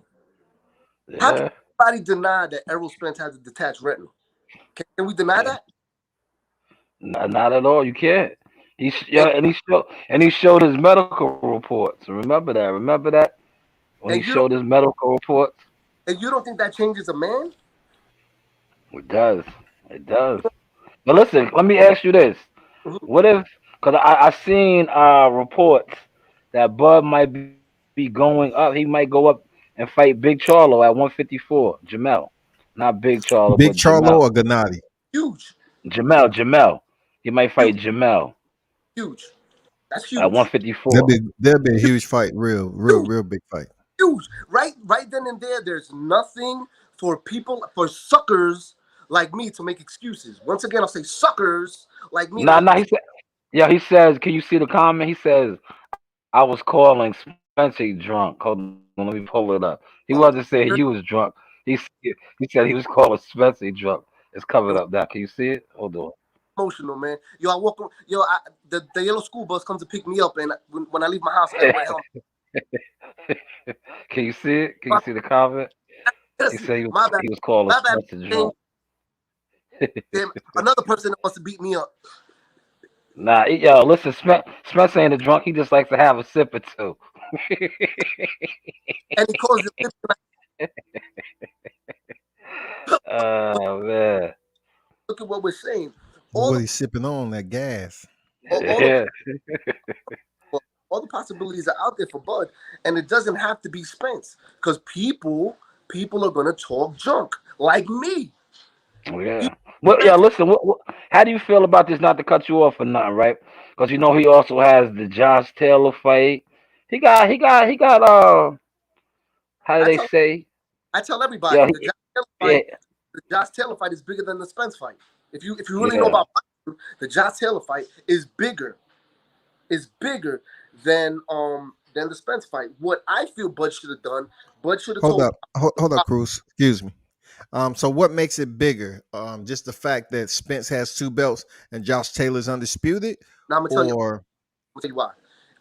Sorry to say, race plays into everything. yeah, black white, yeah. Pretty looking guy, knows how to fight. Nice blue eyes. He has a whole continent backing him. Yeah. He's a big dude because don't forget he started at 140. You know what I'm saying? So we're talking because people are going to be like, oh, Bud's going to be bigger than him. No, Josh Taylor started at 140. Moving up to 147 is not going to be anything. It's not going to be it's going to be nothing to him. And now you tell me because I remember, and this is how you could tell how big that fight's going to be. I remember when John the Beast Mugabe was champion at 154. He was champion at 154, right? He gave up that title, and I don't know. I could be wrong. He could have either gave it up or he could have kept it. He was champion at 154. John the Real Beast Mugabe, when he went to fight Marvin Hagler for the middleweight championship, yo, that buzz was insane. Just on the mere fact that he was champion at 154. So now, Top Rank spinning it the way they spin it, they're gonna be like, yo, Bud was the first undisputed champion at 140. I think he was the first. Was he You said at what? 140? Bud was what? Bud was the Undisputed at first 140? Yeah. at 140. He Now Well, made comes history. Yeah. Now comes Josh Taylor. He does it, right? So we got two undisputed champions at 140, yeah. meeting 147. That's insane, man. That fight is astronomical. I think Bud messed up. I think Bud should have said, "Yo, I want Josh Taylor next," right? He would have got that fight, man. But who sells more tickets though? Josh Taylor, you can't convince me that Josh Taylor is going to sell more tickets than Errol Spence, especially what he's been able to do in his backyard of Texas. Yeah. That's a valid point. Like we can't have Terrence Crawford going over there to where Josh Taylor's backyard at and fighting him for the belts. Why not? Because man, it has to make sense. Who's going to put it on PPV over there? That's a PPV fight, dog. They did it. They've done it before. So you talking about one time? Who's gonna promote that over there? Who first of all, who promotes Josh Taylor? Top Rank. So Top Rank is gonna put Terrence Crawford on a PPV with Josh Taylor. I can't see it. But why though? Yeah, especially after allegedly his Because numbers Terrence is Crawford told you 190. in the post fight, if he couldn't secure Errol, how he gonna secure it when I'm not with him? Same thing goes for Josh Taylor. Well, How is he gonna secure Josh Taylor when he's not with him no more? I'll tell you why. The reason why, and then here we go. It's everybody knows this. The reason why Bob Arum couldn't secure the Spence fight was because Al Heyman wasn't letting him play. Al Heyman controls 147. Al Heyman controls 147. It's simple economics. Because at the time, Al Heyman said, I got all the players. I have all the players right now in 147 for you, Errol. Errol, I have all the players for you. I even got Manny Pacquiao. At the time, Bob Arum didn't know that Manny Pacquiao was going to lose to Ugas, but the blueprint was there. Now, he would have told Errol, let me, what makes more sense to you? Huh? You making all your money with PBC or me having to split your purse with Top Rank, because now I got to deal with Top Rank, which is an outside entity, because you know you're going to make more money in-house. Am I right? But that's exactly where the format is right now. You Right. have Top Rank and Showtime co-opting these promotions. I'm telling you, it's a shift that's going on, man, and people need to pay attention to it. But right now, I feel that Close the door. the continent, I mean, you know, and nope, and I'm gonna keep it to you 100. Texas might be big, but in Europe, it's a known fact. They follow their fighters.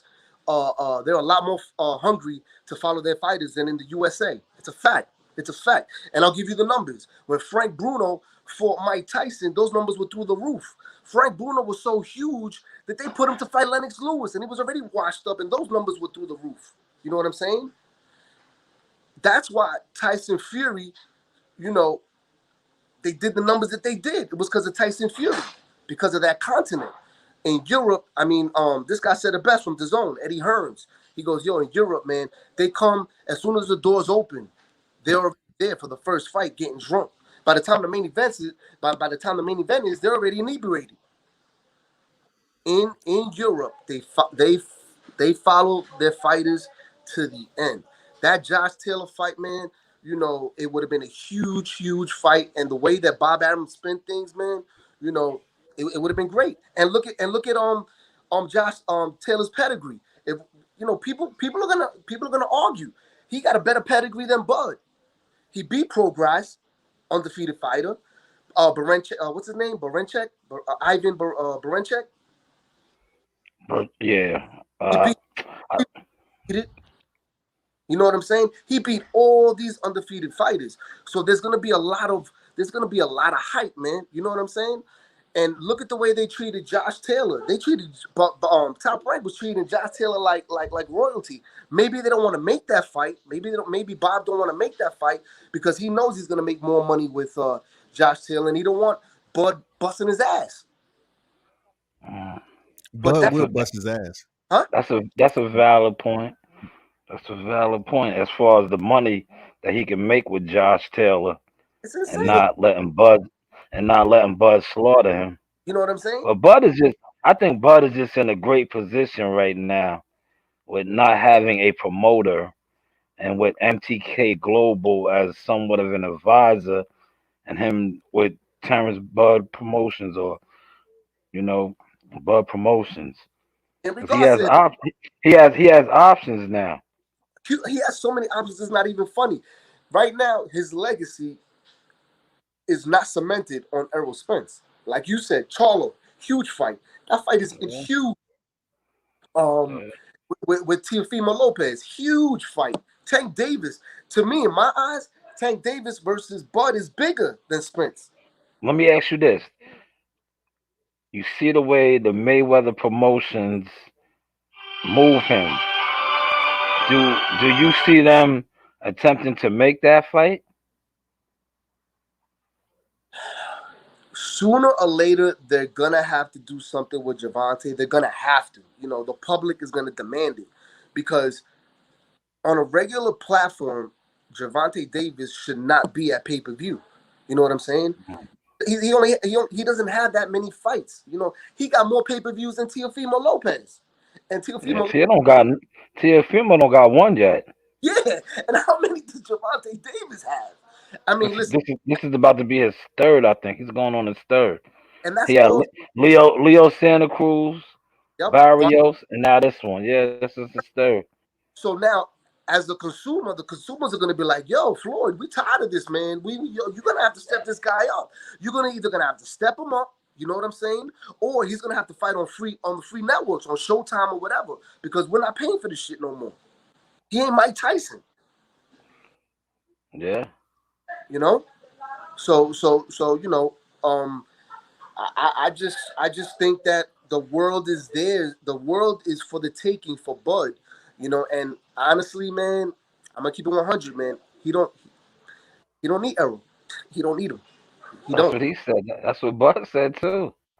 He don't. That's what It's Bud hard said. for But it's you hard for got them to digest though. It's hard for them to digest those words on who he don't need. They're trying to build him up and build him up. And Errol Spence need to be trying to build himself off another name other than Terrence Crawford. Build yourself at 154. You know, try to challenge yourself. You came in at 54 or higher. I mean, why not go there? Don't wait till the last minute to move up to 54 after you unify. But the problem, you know, with Errol. Listen, I'm gonna say this too. Earl EJ is playing around so much, focusing on Terrence Crawford, that he is not seeing, I quote, my series that I love, Game of Thrones. He's not paying attention that winter is coming. Virgil Ortiz and Boots Ennis are storming the gates. He's so focused on Terrence Bud Crawford and proving that he is the big fish over Terrence Crawford that the young puppies with big paws, they are getting bigger and they are coming. Okay. But hey, what do I know? I'll put it to you like this. People are gonna say, "Yo, you just mentioned Bud Crawford fighting Teofimo Lopez. You just mentioned Bud Crawford fighting Josh Taylor. You just mentioned Bud Crawford fighting Tank. Why aren't you mentioning Errol Spence?" And I'm gonna tell you again, the car crash and the detached retina. That is a game changer. That is it. I will argue that with anybody to death. That changed Sugar Ray Leonard. Ray Leonard retired because of a detached retina. That changes you, man. You know what I'm saying? All these people that say, "Yo, I'm gonna fight to the death. I'm gonna fight to the death." Yo, listen, man. When you got kids, man, you know what I'm saying, and you've made money, you know, and people are saying, "Yo, my man, if you go fight, you're gonna go blind, man. You better enjoy your kids right now because you're never gonna. Are you ready for this? Because you're never gonna see them again, and I mean that literally. You're never gonna see them again because you're gonna go blind." Listen, me personally, I don't think Earl wants to fight no more anyway. I think he wants to, like he said, buy chickens and horses and sit on his ranch, have a couple of margaritas and Jose Cuervo Patron, and just enjoy his money, man. Hang out with rappers, I'll put it to you like party. He need to post bail for Yellow Beezy, right? Yeah. Son, he needs to get him. No, I'm gonna say this, Scotty. Yellow Beezy said he had $1 million to bet if Earl and Boots Ennis fought, so he should be all right. If you got $1 million to put up and a bet, you should be all right, unless he was capping, Unless he was the young capping. guys like to say, unless he was capping. Yep. I put it to you like this: if I was in a supermarket right now, and this person approaches me and they say they're a witch doctor and they look like a witch doctor and they said, "If you're in the house tomorrow, they're gonna die." Yeah, I'll go home. I go home like, shit. I don't know. I guarantee you tomorrow I'll be calling my job. Yo, man, I don't think I'm coming in today. I ain't leaving my house. So basically what I'm trying to tell you is that detached retina, that car crash is a game changer for Errol. The sad thing is, in the history of the fight game, it never fails.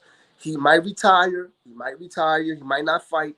He'll be back in 2 years because it's just that adrenaline that fighters get is like no other.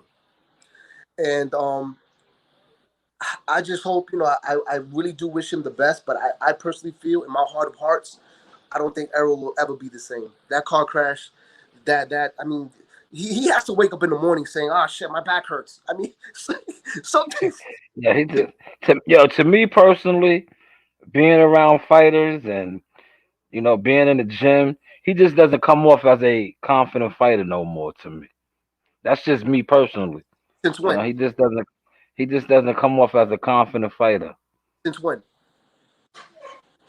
since he has come back from the injury. Even when he fought Danny Garcia, like I judge his tweets. He's constantly on Twitter, and he just doesn't come off as a confident fighter. He tweets too much for me. And I agree with you 100%. I agree with you 100%. And I actually think it's everything he's going through because it has to be going through your mind. You know what I'm saying? And let me tell you something, man. Like once again, these casuals, man, that's what pissed me off. I'm going to say a name right now. They're going to be like, huh? What? Who's that? Is that a riddle? Yo, listen. Hold on. Before you say that, I want to say this too. Somebody put me on to this, right? And I didn't really want to like take that in, but then I really watched it and watched it. When they met up many years ago, when he had on the red jumpsuit, and they were saying that then they was like, "Yo, Bud, he doesn't have the confidence around Bud. Look at his energy." I didn't, I didn't want to. Maybe I had a little Spence might in me. I didn't want to accept it. And then when I really started really watching, I'm like, yeah, he is moving like a real jittery type of guy. And then you know what really cemented it for me?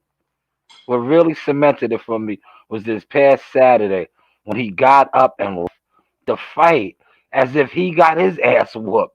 Like, bro, that's not you in there. Why are you leaving? You see, this is where the debate comes. Solid point, bro. In my point, I see that. I didn't see that. Yeah. And I'm about ready to say something that I didn't want to say. I didn't want to say it because a lot of people are going to get on me. When you're looking at a fight, and you guys know this better than me because you guys go to these live fights more than I do. I've been there, but you guys are masters because that's your craft. It's totally different than watching it on television. It's a totally different fight. Am I right? Am I wrong? Nah, you're right. You're right. Live is different. Yeah. Now, the CompuBox numbers, if you look at the CompuBox numbers, they were very low between both of them. So it was like two counter punches fighting. All right. And here's what people are going to be like, yo, that dude's a hater. He's this. Because you know what it is? They don't see it. Their brain travels too slow. There was a point in the fight. People started booing. People started booing. You are absolutely right. It was a low in the action. That's a fact. Right? Nobody talked about it. That's a fact. Spence, this is Errol Spence. He's probably hitting the apple cider. You know what I'm saying? Like, yo, what the hell is this? Because, yo, man, me and Sean Porter, man, yo, our CompuBox numbers is what is this shit? Yo, this shit is trash. And then he sees the towel. Then he's like, yo, let's get out of here. And this is what people don't understand. If I'm wrong, tell me. Both of you guys tell me. Did Errol Spence get the VIP treatment? Meaning, did he get front row seats? Yes or no? I don't think he was in the front row. No. No, he wasn't in no front row. Hell no. I don't think he was on the. I don't know if he was even on the floor next to the ring because he had his boys with him. They're not gonna. He didn't want to sit that close because to be honest, he didn't want to sit that close because you got to remember what he said last year, and he was still mindful of that. He doesn't go to Terrence Crawford fights. Correct. The problem is because of who he is, he could have been sitting at the nosebleeds. They would have picked him up. My case in point is everybody saying that he was scared, blah blah blah blah blah. I tell people, yo, this ain't the WWE. He just can't be like, yo, get out of there. I'm going in the ring and just jump in the ring. But I'm gonna say this for all the people that was trying to say that he left because of this, that, and the third, right?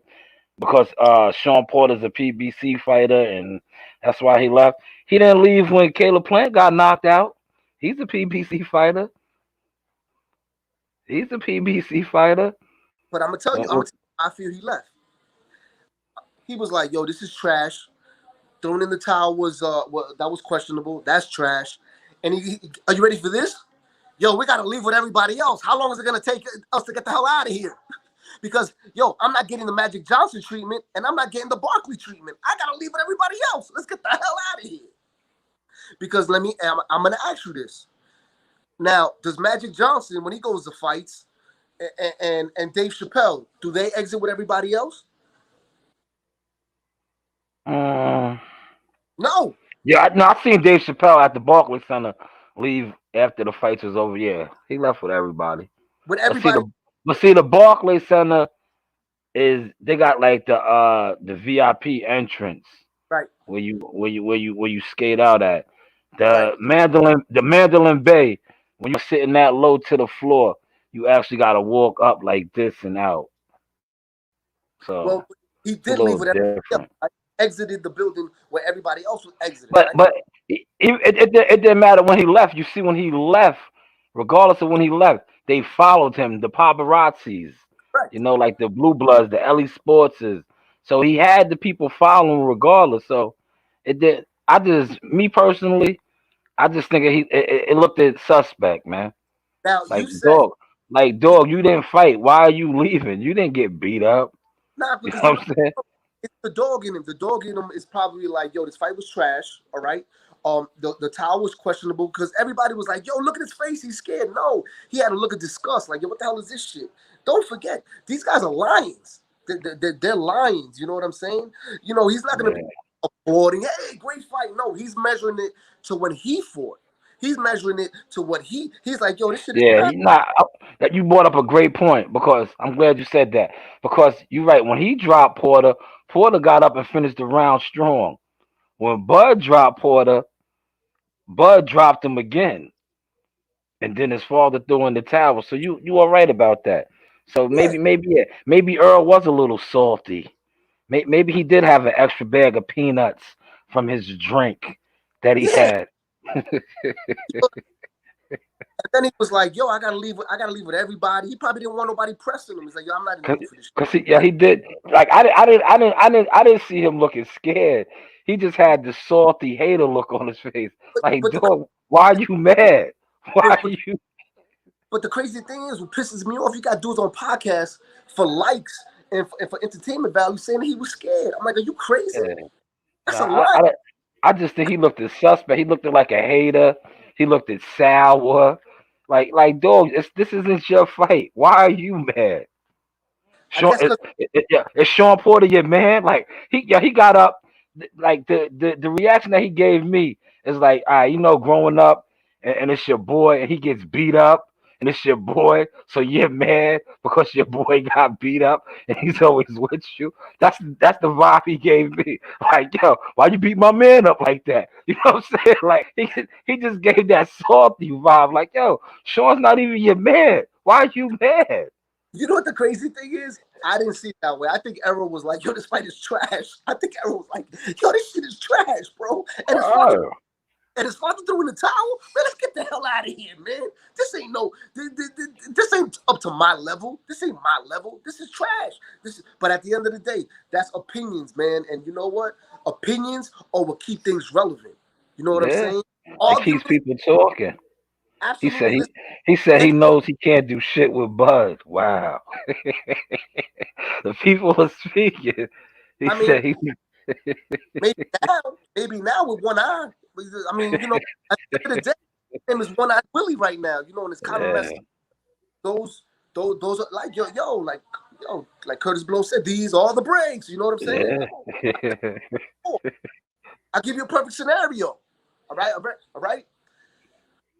And Sean and Errol Spence came at Bud for this. He told him, he's like, yo, man, when you fought Benavidez, man, he had one leg, man. Yo, get out of here, man. Yeah. Did he not? Yeah, that's for fact.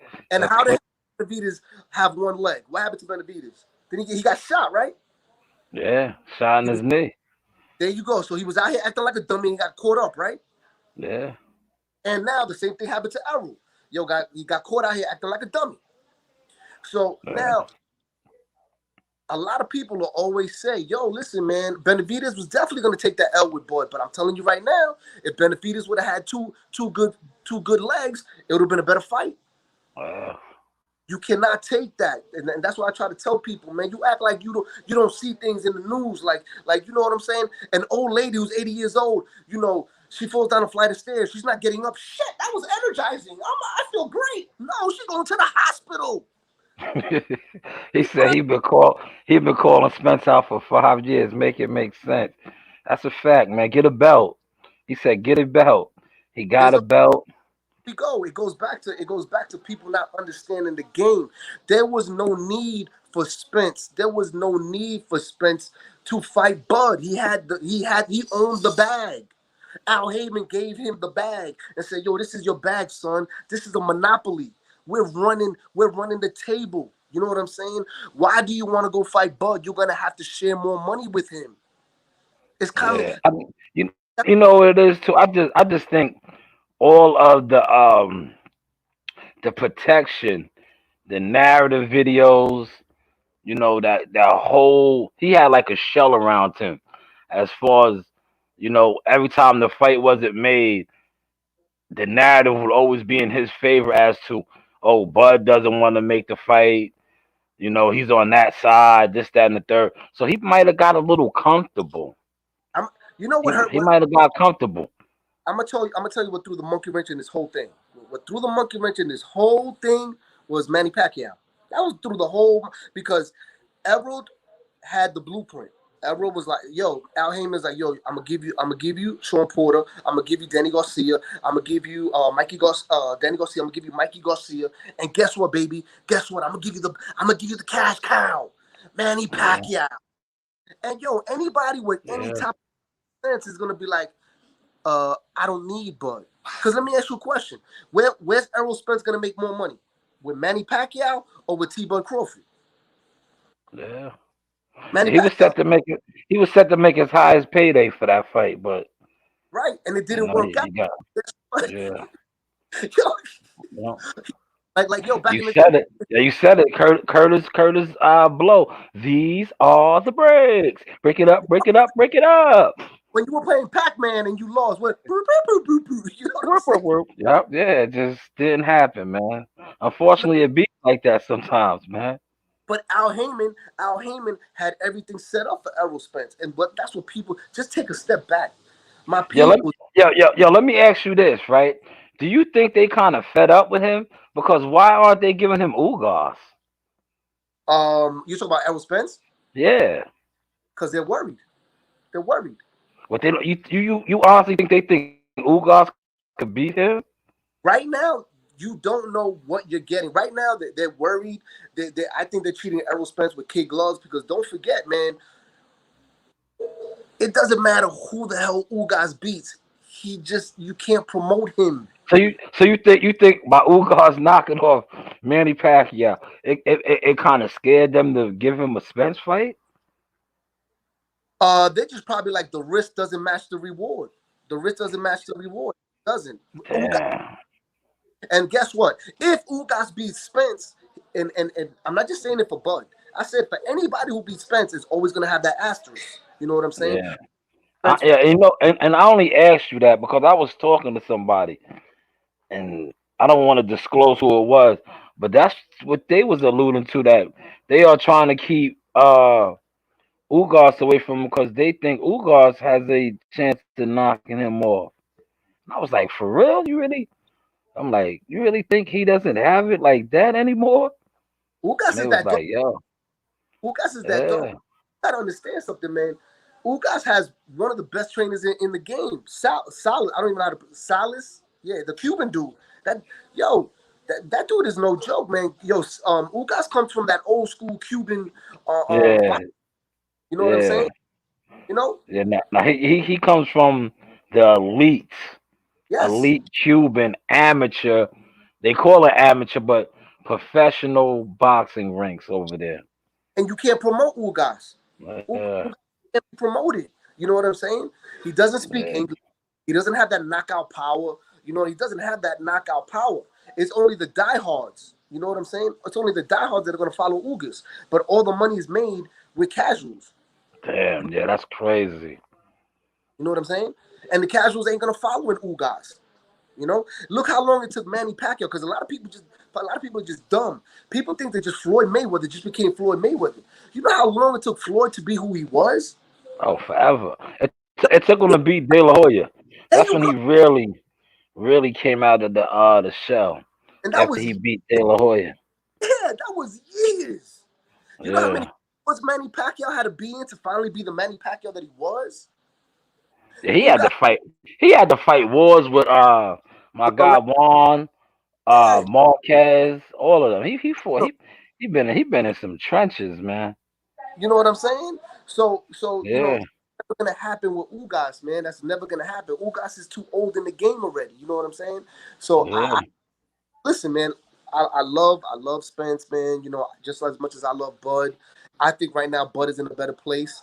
Spence is I'm sorry to say damaged goods. You know, in boxing, when you live that fast life, it's gonna creep on you, man. It's combat sports. It's like gladiator yeah, back in the days. It's like having a thoroughbred. If you have a thoroughbred, you can't feed them trash grain. You got the best of the best. That's yeah. why, you know, you had the Andre Wards, you had the Sugar Ray Leonards, you even had this guy, oh my God, Timothy Bradley. You know, God, you need to live a clean life, Clean life, yeah, and it's yeah, very hard nowadays. You know what I mean? yeah. But you be a master. It's like being like you have to live like that Bruce Lee, that Zen. You need Well, that, and you and gotta be like Floyd Mayweather, man. Floyd Mayweather ain't put no poisons in his body, man. none, none, none. No poisons, man. You know, and because it sells, man. Listen, my man Floyd was having fat burgers, you know, but he could have that because he Oh, he runs. He eats that, then he goes and runs. Yeah, correct. you know what? Since we're on the topic of Spence, right? I remember Leon Muhammad. Shout out to the old head, Leon Muhammad. Leon Muhammad used to get on EJ's bumper many years ago and say he was a drunk.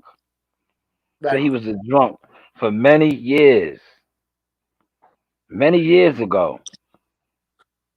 So this isn't this, and I remember Floyd Mayweather's heavy bag. That's what I call him.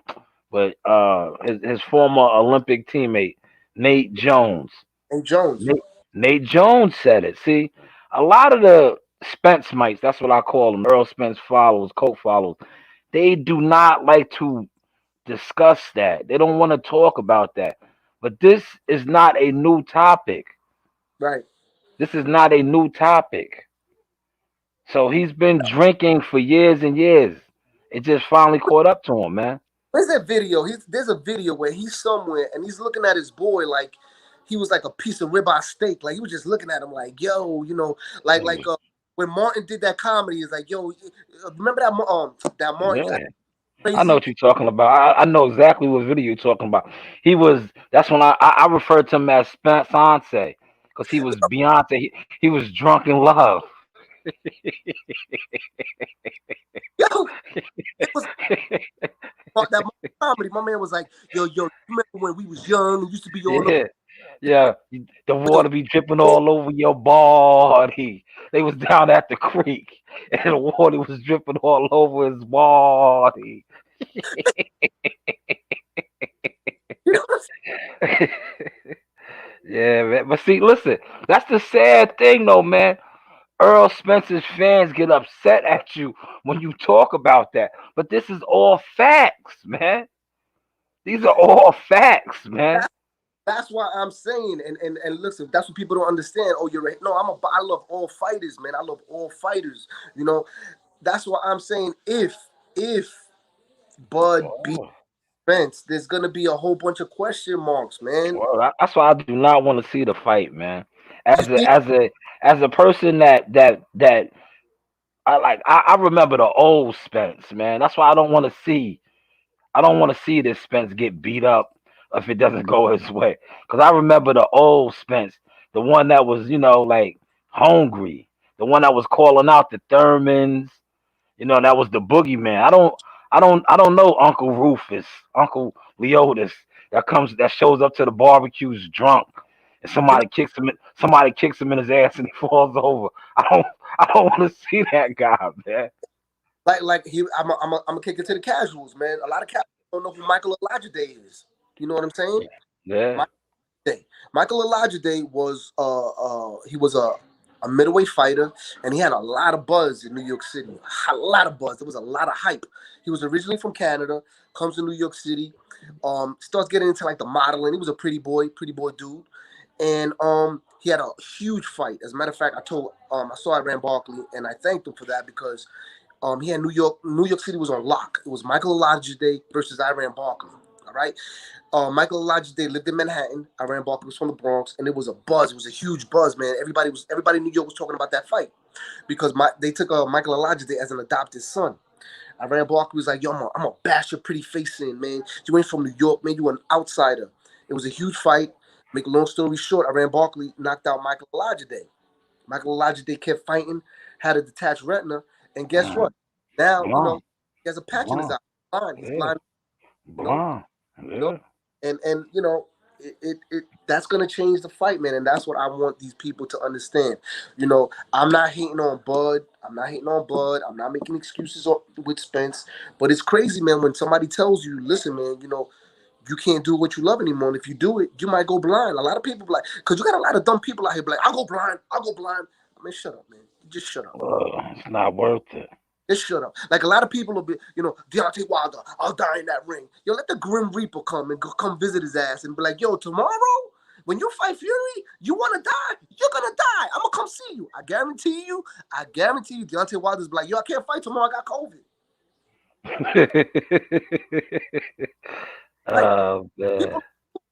People, listen to me. Let me explain something to you. Wilder has millions. He's a multi-millionaire. Yeah. And he got a lot of investments now. Like he got the video game. He got a lot of stuff coming in outside of boxing. He don't want to die. Yeah. I promise you.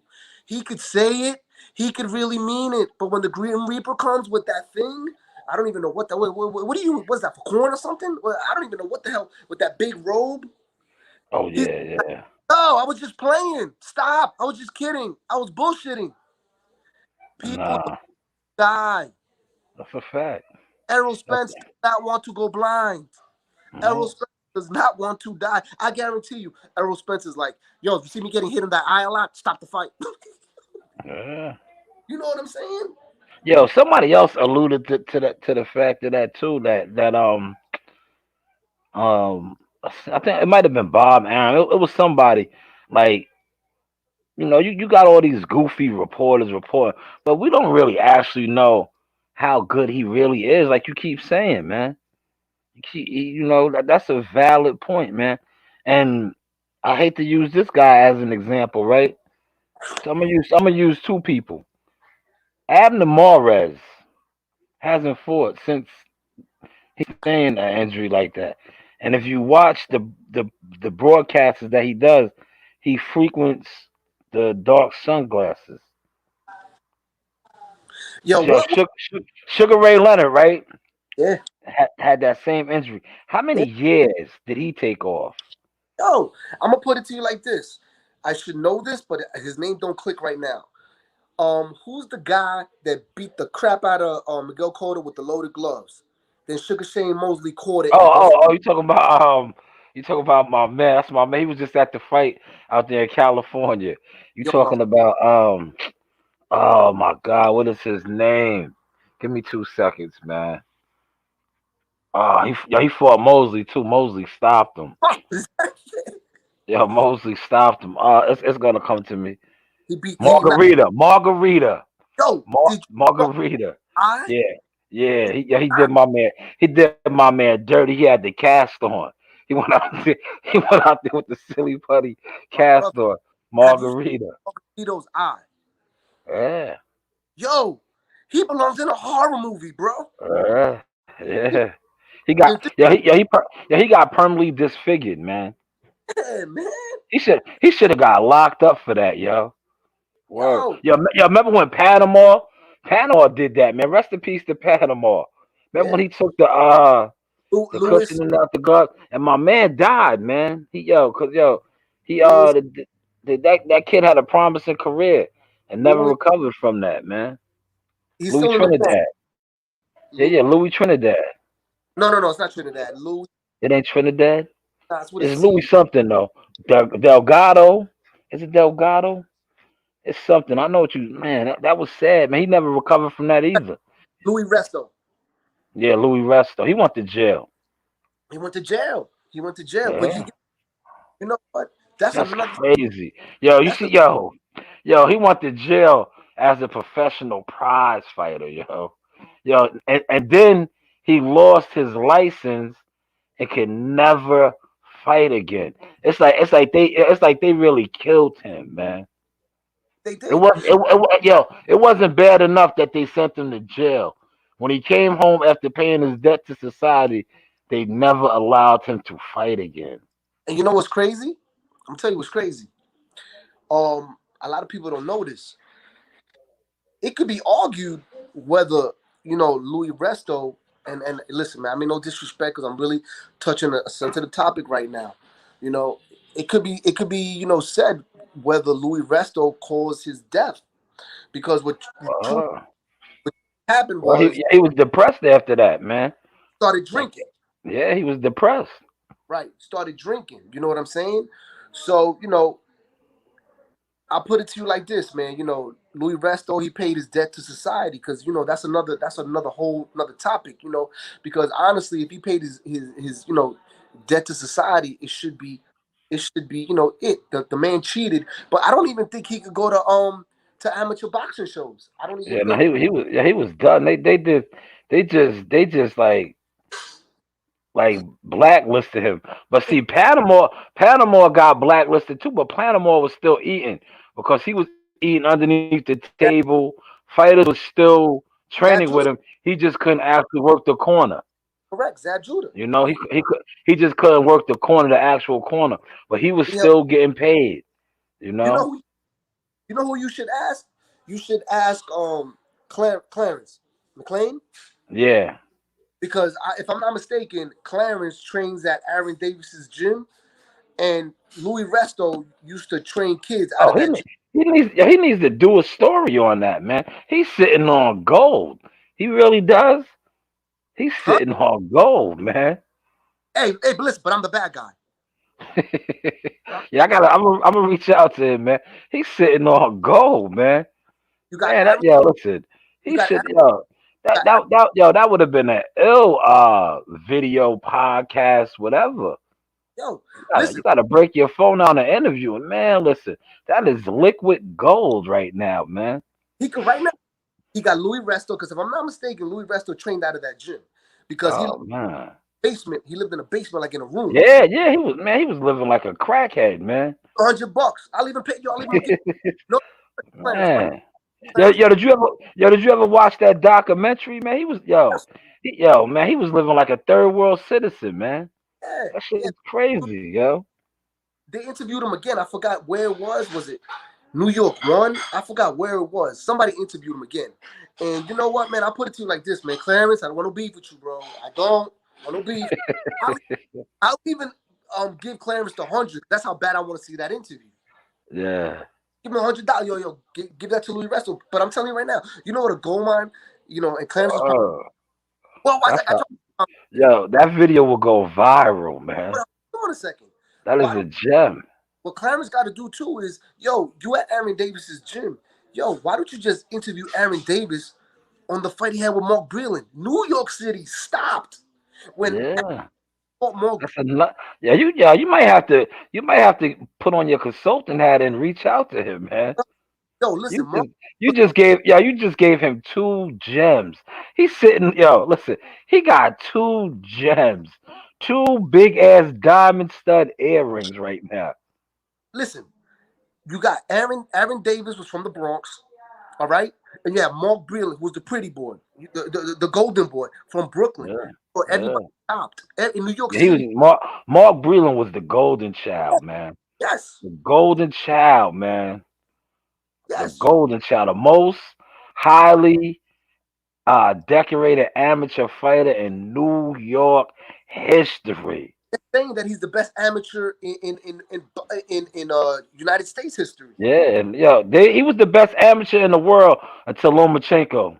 Correct. Then once Lomachenko came, Correct. Lomachenko was like Captain Universe. But you know what's He was crazy? You know what's crazy? Before me and Clarence got into that beef, I remember when Clarence was starting. I don't know how me and him came across each other, but I think I even have it. I have the messages. Me and him were hitting each other up. As a matter of fact, we even spoke on the phone, and I told him as a consumer, this is what I would like to see. And I was telling him, do this, do this, do this, do that, do that, do that, do that. As a consumer. yeah, I remember that. Y'all was beefing. I think y'all came on my show beefing over that when he was like, "Yo, you can't tell me what to do on my podcast." You Right. know what I'm saying? Start your own podcast and do your own. Yeah, I remember that. I remember You know what I say to people for that? Number that. one, you know, I don't want to start I could start my own podcast. You know, Yeah. I could. Yo, I'm at 1 or 2 people. You know what I'm saying? Follow. I mean, let's keep it 100. Not even the mice in my house are gonna want to listen to me. You know what I'm saying? Well, people think just a podcast, you're gonna have 1,000 people. No, man. If I wanted a podcast, I would do it. Is anybody gonna watch me? That's a whole different. That's a whole different thing. You know what I'm saying? Whole different ball game. You know what I'm saying? That's why I leave it to the professionals like you, people that I respect. You know what I mean? Appreciate that, man. They watching you tonight. This is the most comments, the most views. Like this was an active joint, man. Tonight, man. My brother, you know what the This crazy is thing is? I gotta start putting the link up more. My I brother, gotta start putting the link up more. I could be watching TV right now. I'm on vacation. Me too. I was supposed to go deliver some Seymours. Look, we've Right. been rocking and rolling. That's how good this was tonight, man. Yeah. That's But how good this one was tonight. I'm linking up with somebody I respect, talking about something I love. Yeah, no, You know, this was good. I know I'm gonna get phone calls later on. Like, yo, you didn't have to talk about EJ like that. like I said, every, Yeah, it's crazy. I gotta say this, right?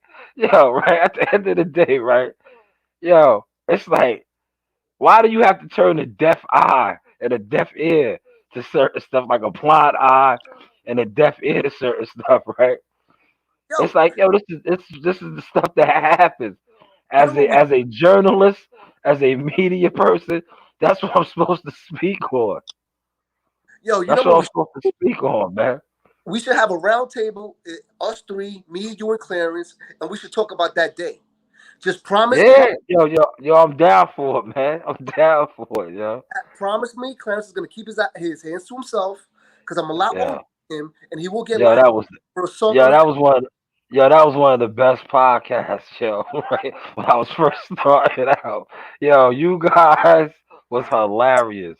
When you said that he had to get off and go through, that was one of the most entertaining podcasts.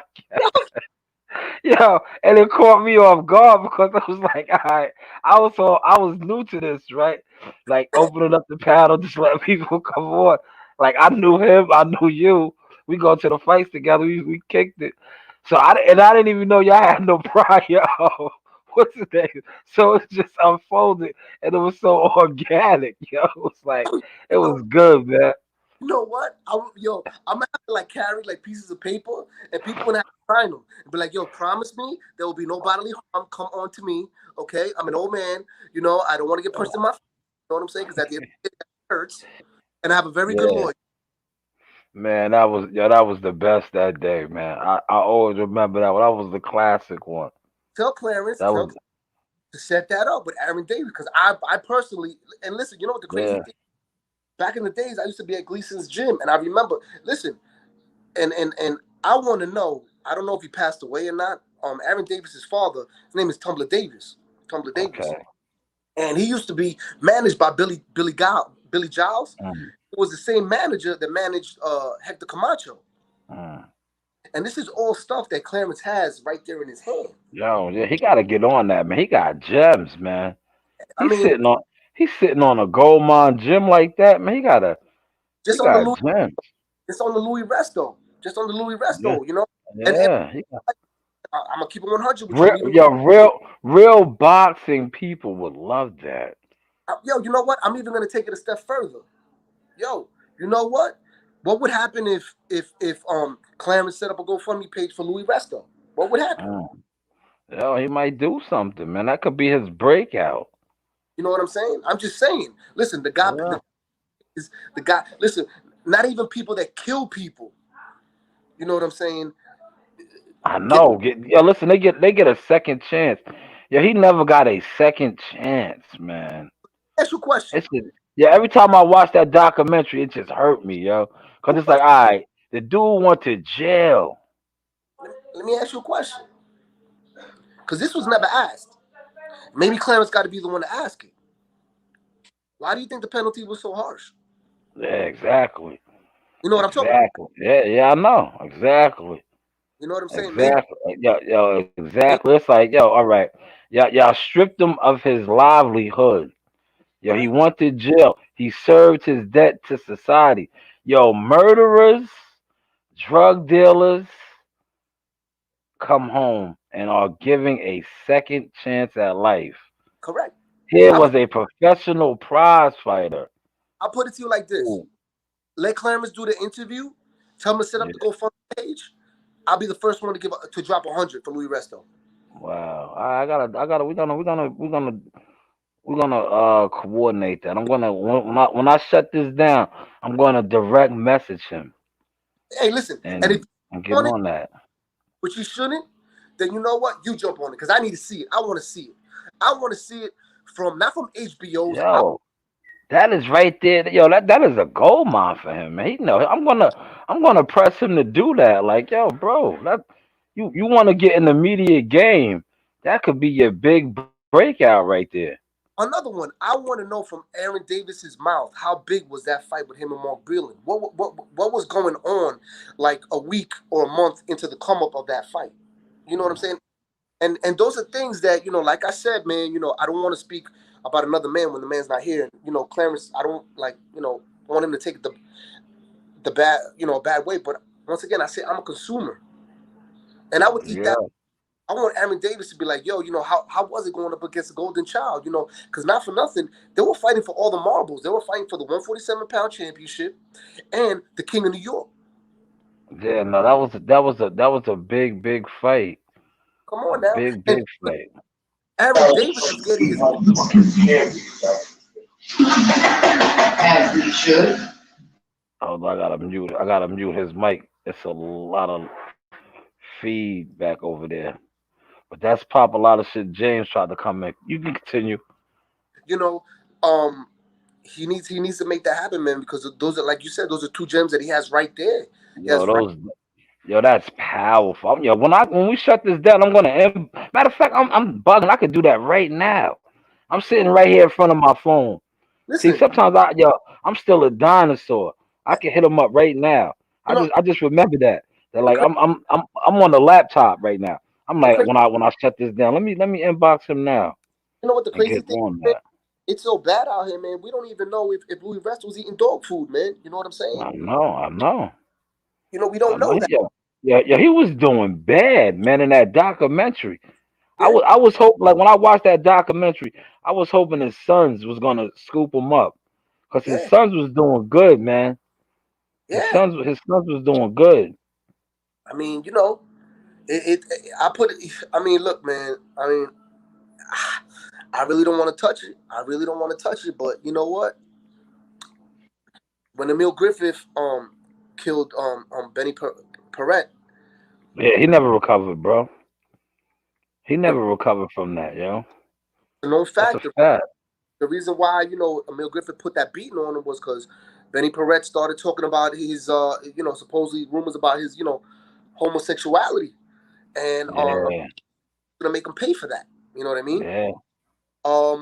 And Benny Parrott, at the end of the day, he succumbed to his injuries. He died. Yeah. And but I said, Yeah, I'm listening to you. You know, I just was think, trying to bring him back into the show, but he just has too much noise over there. in the real world, you know. And listen, man, I met Emil Griffith. I have nothing but love for Emil Griffith. But in the real world, if Emil Griffith wasn't a boxer and Benny Parrott wasn't a boxer, Emil Oh, he Griffith would have went to jail. went to jail. Homicide. Yeah, Homicide. That's a fact. you know what I'm saying? Because Emil Yeah. Griffith stated it. He's like, "Yo, I wanted to do bodily harm to him," and I'm Yeah. nowhere on earth can you ever compare what happened with Emil Griffith and with Louis Resto. You cannot compare that. That's not what I'm trying to say. I'm not trying to say that. All I'm saying is the man, Louis Resto, deserves his day in the real court, not the HBO where they're going to switch shit around to put what sells. No, let's get that interview from a real individual, from a real person. You know what I'm saying? Let's see how Louis Resto is. You know what I mean? I mean, listen, man. Now that'd be dope, yo. I just hit him up. He seen the message. You know, Let ask me him, see if he'll jump on. ask him if he's ever seen him. You know what I mean? Or maybe that's something that you and him Yeah. both. Yeah. I can help him out with doing that interview if he would like. I definitely would be down to do that. I just sent him the link. I would definitely, cause I would definitely jump on that. Another thing is, you know I would what? definitely. You know what I would want from you, and this Yeah. me Go ahead. I'm me listening. just me being a consumer, you know, because um I forgot his name, and no disrespect to him. I know his name is Benny D. Um, an interview from Pat's brothers, like a real Yeah, interview. yo, I was reaching out to them, man. But like me being so close to him, yo, it's touchy, man. It's touchy, man. It brings up, man, cause just talking about it right now. I got a couple of the last interviews with him at the Paramount, at the Hula Theater, and then he went off out there to Chicago, and I had that in my phone when we talked on the WhatsApp app after the his media workout out there, man. You know, But why not? Why not somebody doing that interview that was close to him? because Because I know. It's a touchy thing for the family too, because they wanted to be more involved in his boxing career. HBO didn't give him that platform. Yeah, HBO didn't give him that platform because HB they yeah. See, told it.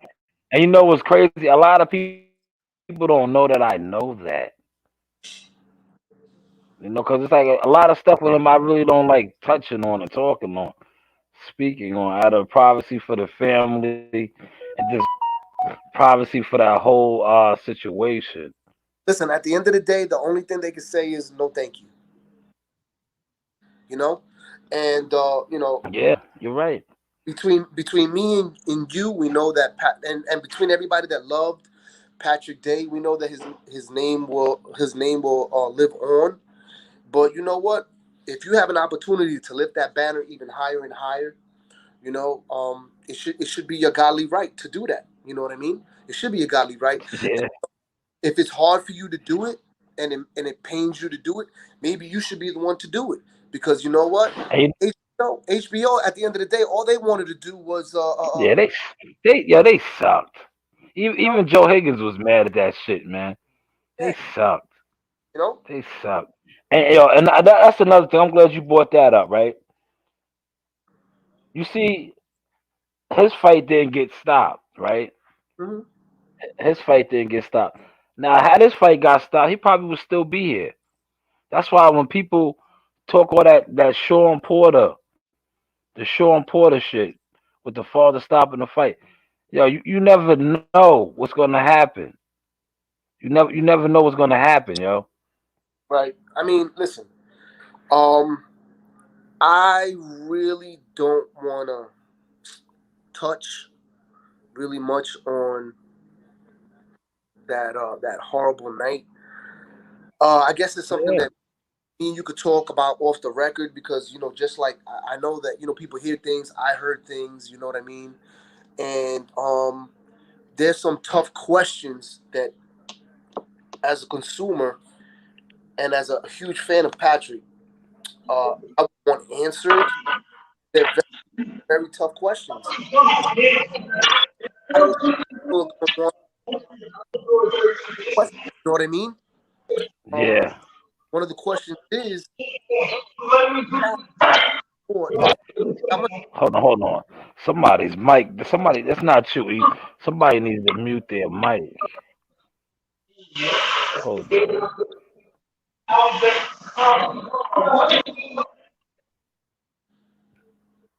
All right. That's better. Yeah. Go ahead. Go ahead. You good? Can you hear me? yeah, because I'm gonna give it to you from where my mindset and what I saw.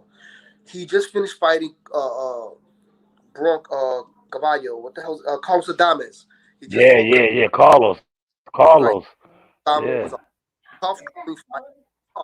Tough, tough fight. And I think I could be wrong. I think after he fought, it was not. He didn't have that much of a break. He didn't have that much of a break. Um, when he fought what's his name? Oh. Conwell. Charles Conwell. Right. They're Charles really Conwell. Conwell. They're Yeah. really Yeah. That I didn't like that either because that was two rough back-to-back fights. correct. And I don't know if a lot of people know this. A lot of people don't know this, but in the meantime, he was also helping this guy's what's his name? Sergey. Shawnee. No, Sergey no, Dermachenko and Shawnee no. too. Was it Shawnee? Sergey Dermachenko. Yeah, yeah, Sergey Dermachenko. correct. So he was. So we're Yeah. talking. We're talking about back to back to back. Putting your body through grueling conditions. You know what I mean? And Yeah. if I'm going to say it about Spence, I'm definitely going to say it about Pat. That does take a lot because It does. most of the grind comes out of comes out of the wars in the gym, and I heard that they were going at it. They were really going at it, in the gym. Yeah. You know, I just it's not like you're talking about a fighter from California because when it's a fighter that's from far away somewhere else, it's easier to ask questions. You know what I'm saying? Because there's no ties. You know what I mean? Yeah, that's a fact. In regards to Patrick, you have to be careful the questions that you ask, because as badly as you want to ask the question and as badly as you want the answers, you have to be you're treading on a thin line because some people may not like those questions, man. You know what I mean? Some people may not like those questions, and you might find yourself in a tough place. You know what I mean? And Yeah. there's a lot of what if? What if this was done? What if that was done? The only thing I could say as a consumer, the ref should have known this. Everybody should have known this. You know what else too? Listen, they didn't have the proper we're gonna talk on this off air, but there was a lot of stuff that they didn't have that medical wise that maybe if they would have had, he would have been in a better situation, man. But you know what though? Just on what you're talking right there. Let's just say for whatever reason, Pat's family wants to put that out there. You know what I'm saying? And give us real insight about what happened. Maybe they don't. They have every right not to want to talk about it. But you know what? Maybe they want people to hear what happened. You know what I'm saying? And if they want people to hear what happened, they should be given the platform. You know what I'm saying? And once again, a lot of people they're not given that platform because Pat was Pat. Top Yeah. rank. Heated, you know what I'm saying? So it's one of those things that it gives boxing a black eye. Nobody wants to talk about it, you know. But to this day, man, because of who Patrick Day was, Yeah, that, not to cut you off. That's Clarence. Clarence said he said he's at work and he hasn't seen Louis Resto in a minute, man. Damn. Can he find him though? That's a question. Can he find him? Hold on, let me hit it back. Probably can't, man. The dude's probably underground. Damn, that would have been a fire interview, man. New York City, man. You can find him Oh freaking. no, he said, but he will work on it. So just keep our fingers crossed. Yeah, and also tell him about Aaron Davis. The Aaron Davis. Yeah. You know, that would be a huge interview also. And at the same time, big up Aaron Davis's gym. You know what I'm saying? Not only are you interviewing Aaron Davis, that's an interview that I would love to see. Also bigging up his gym. That's a win-win for everybody. I'm hitting him up. He said he thinks he can. It shouldn't be hard. All right, So, look at you. Look at you. Now I gotta tell him when he does do that, he has to give you a producer credit. now, tell You this. know, Let me. you got you gotta get the producer credit for this, man. See, I got nothing. yeah, we are professional over here. You have to get a executive producer credit for that, man. Listen, listen. You know what? If you're from New York City, man, you know that it's always like that. My wife says, "Oh, I'm a bully." I'm like, "Oh, listen, man. New York City, man. We talk that talk. We talk a lot of crap. And that's what we did. Yeah, Playground, you talked a lot of crap. It's called snapping. You know what I mean? Guess what? I yeah. got so much as a little kid that I be at the end of the day. Guess what? I'm able to dish it out too. You know what I'm saying? And guess what? There's gonna be people that are gonna snap on me, and I'm like, oh Yeah, well, he that's said. Yeah, he said Aaron been asking him to come on. So yeah, he probably could do it, man. I'm telling him right now, you got to do it. I think Aaron Davis got his own podcast. come on now, Yeah, come on now. You know what I mean? yeah, That's crazy in itself right there, man. You know that was a huge. yeah, I mean, listen, man. Mark Breland was Aaron Davis was down on all the scorecards. They were getting ready to stop it. They're getting ready to yeah. stop it.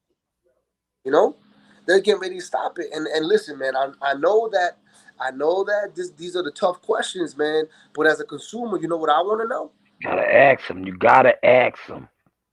I want to know is Aaron. He said 2022 is our year. There you go.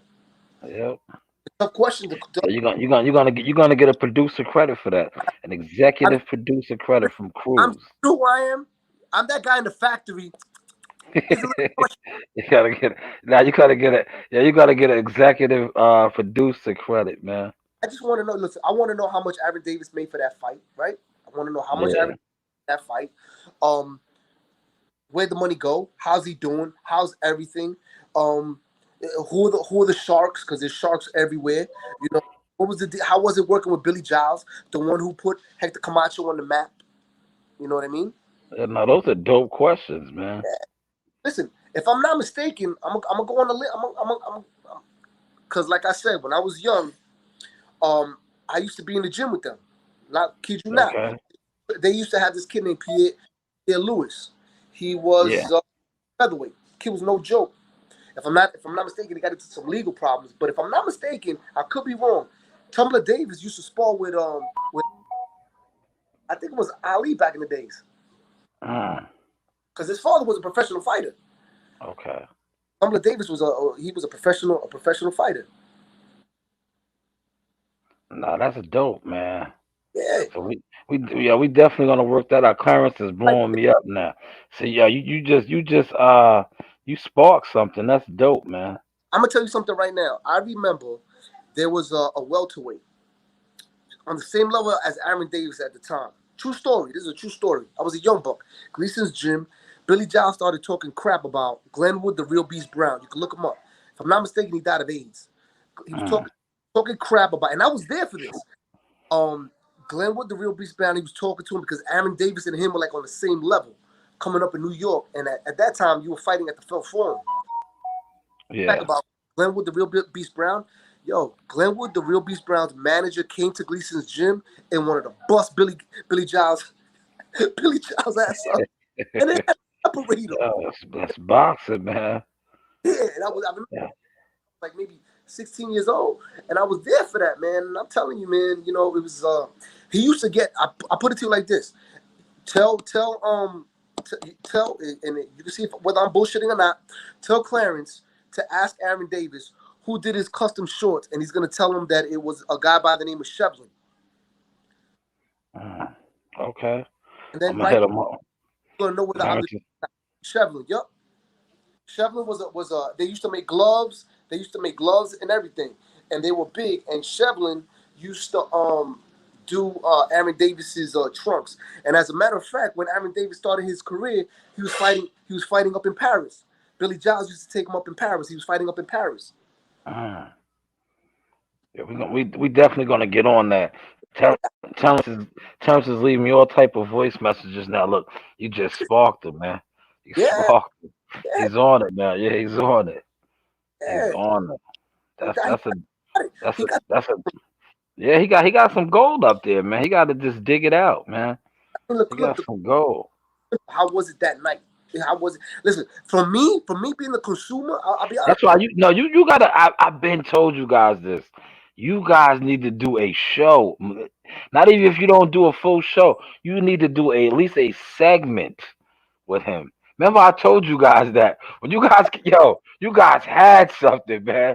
I'm telling you, when y'all came on my show that day and did that, I was like, that's when I was first starting out.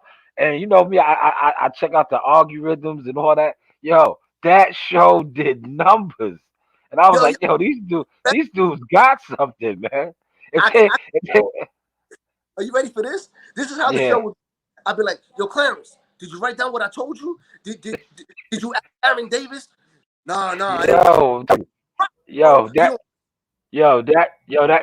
show did numbers that time, man. It was like, and that's when I was first starting out last year. That show did numbers, man. Like you say, shit like that sells. When dudes get on podcasts and they are arguing and it's back and forth shit, people love that, man. People love that. Yo, don't tell me what to do. You ain't my daddy. Oh my God. They love shit like that, I swear. I always remember, I'm like, damn, these guys got something. What's that? Yeah, you guys had something. Man, listen, E, man, let me wrap this up. Number love for you, baby. Listen, happy holidays, man. Happy Thanksgiving, man. Listen, eat up good, man. Friday, do a lot of shopping. Save some money for Cyber Monday. I'm gonna catch you. I'm gonna catch you up on Saturday. Yes, night. yes. Are you Friday? I'll be there at the weigh-in, man. Are you? Wait, where's the weigh-in gonna be at? At Madison Square Garden, right there, right where it's always at. Did they do it? Cause I ain't gonna lie to you. I was at the weigh-in for De La Hoya. It's right there in the grand entrance, right there at the Chase. Okay, but do they let Chase entrance? I think they're gonna let the public in for the cause as long as you have the vaccine card. Okay. Friday what? It starts at 12. At 12 o'clock. Yeah, 12 noon. I'm gonna hit you up on the low, and all right. But I should be there. I want my hats. I'll give you the money when I see you over there. Okay, cool. I got you, man. I got you. Definitely got. Appreciate having you on the show tonight, man. Thank you. All right, my brother. Be good. You too. Yes, that was my guy, E. Cruz, man, in the building, man. Listen, man. This was a memorable show. 255, I believe, man. 255 on the Source Talk podcast, man. Shout out to my brother E. Cruz, man. Excellent show tonight. We're going to wrap this up because it is pre-Thanksgiving, so you know what that means. A lot of pre-cooking. Getting ready for the hot tucker, man. The real GOAT, LeBron done the game, man. Shout out to the Source Talk podcast. Shout out my man Showtime Shot. If you ain't know, now you know. Everybody. Screw you. That's right. Screw you.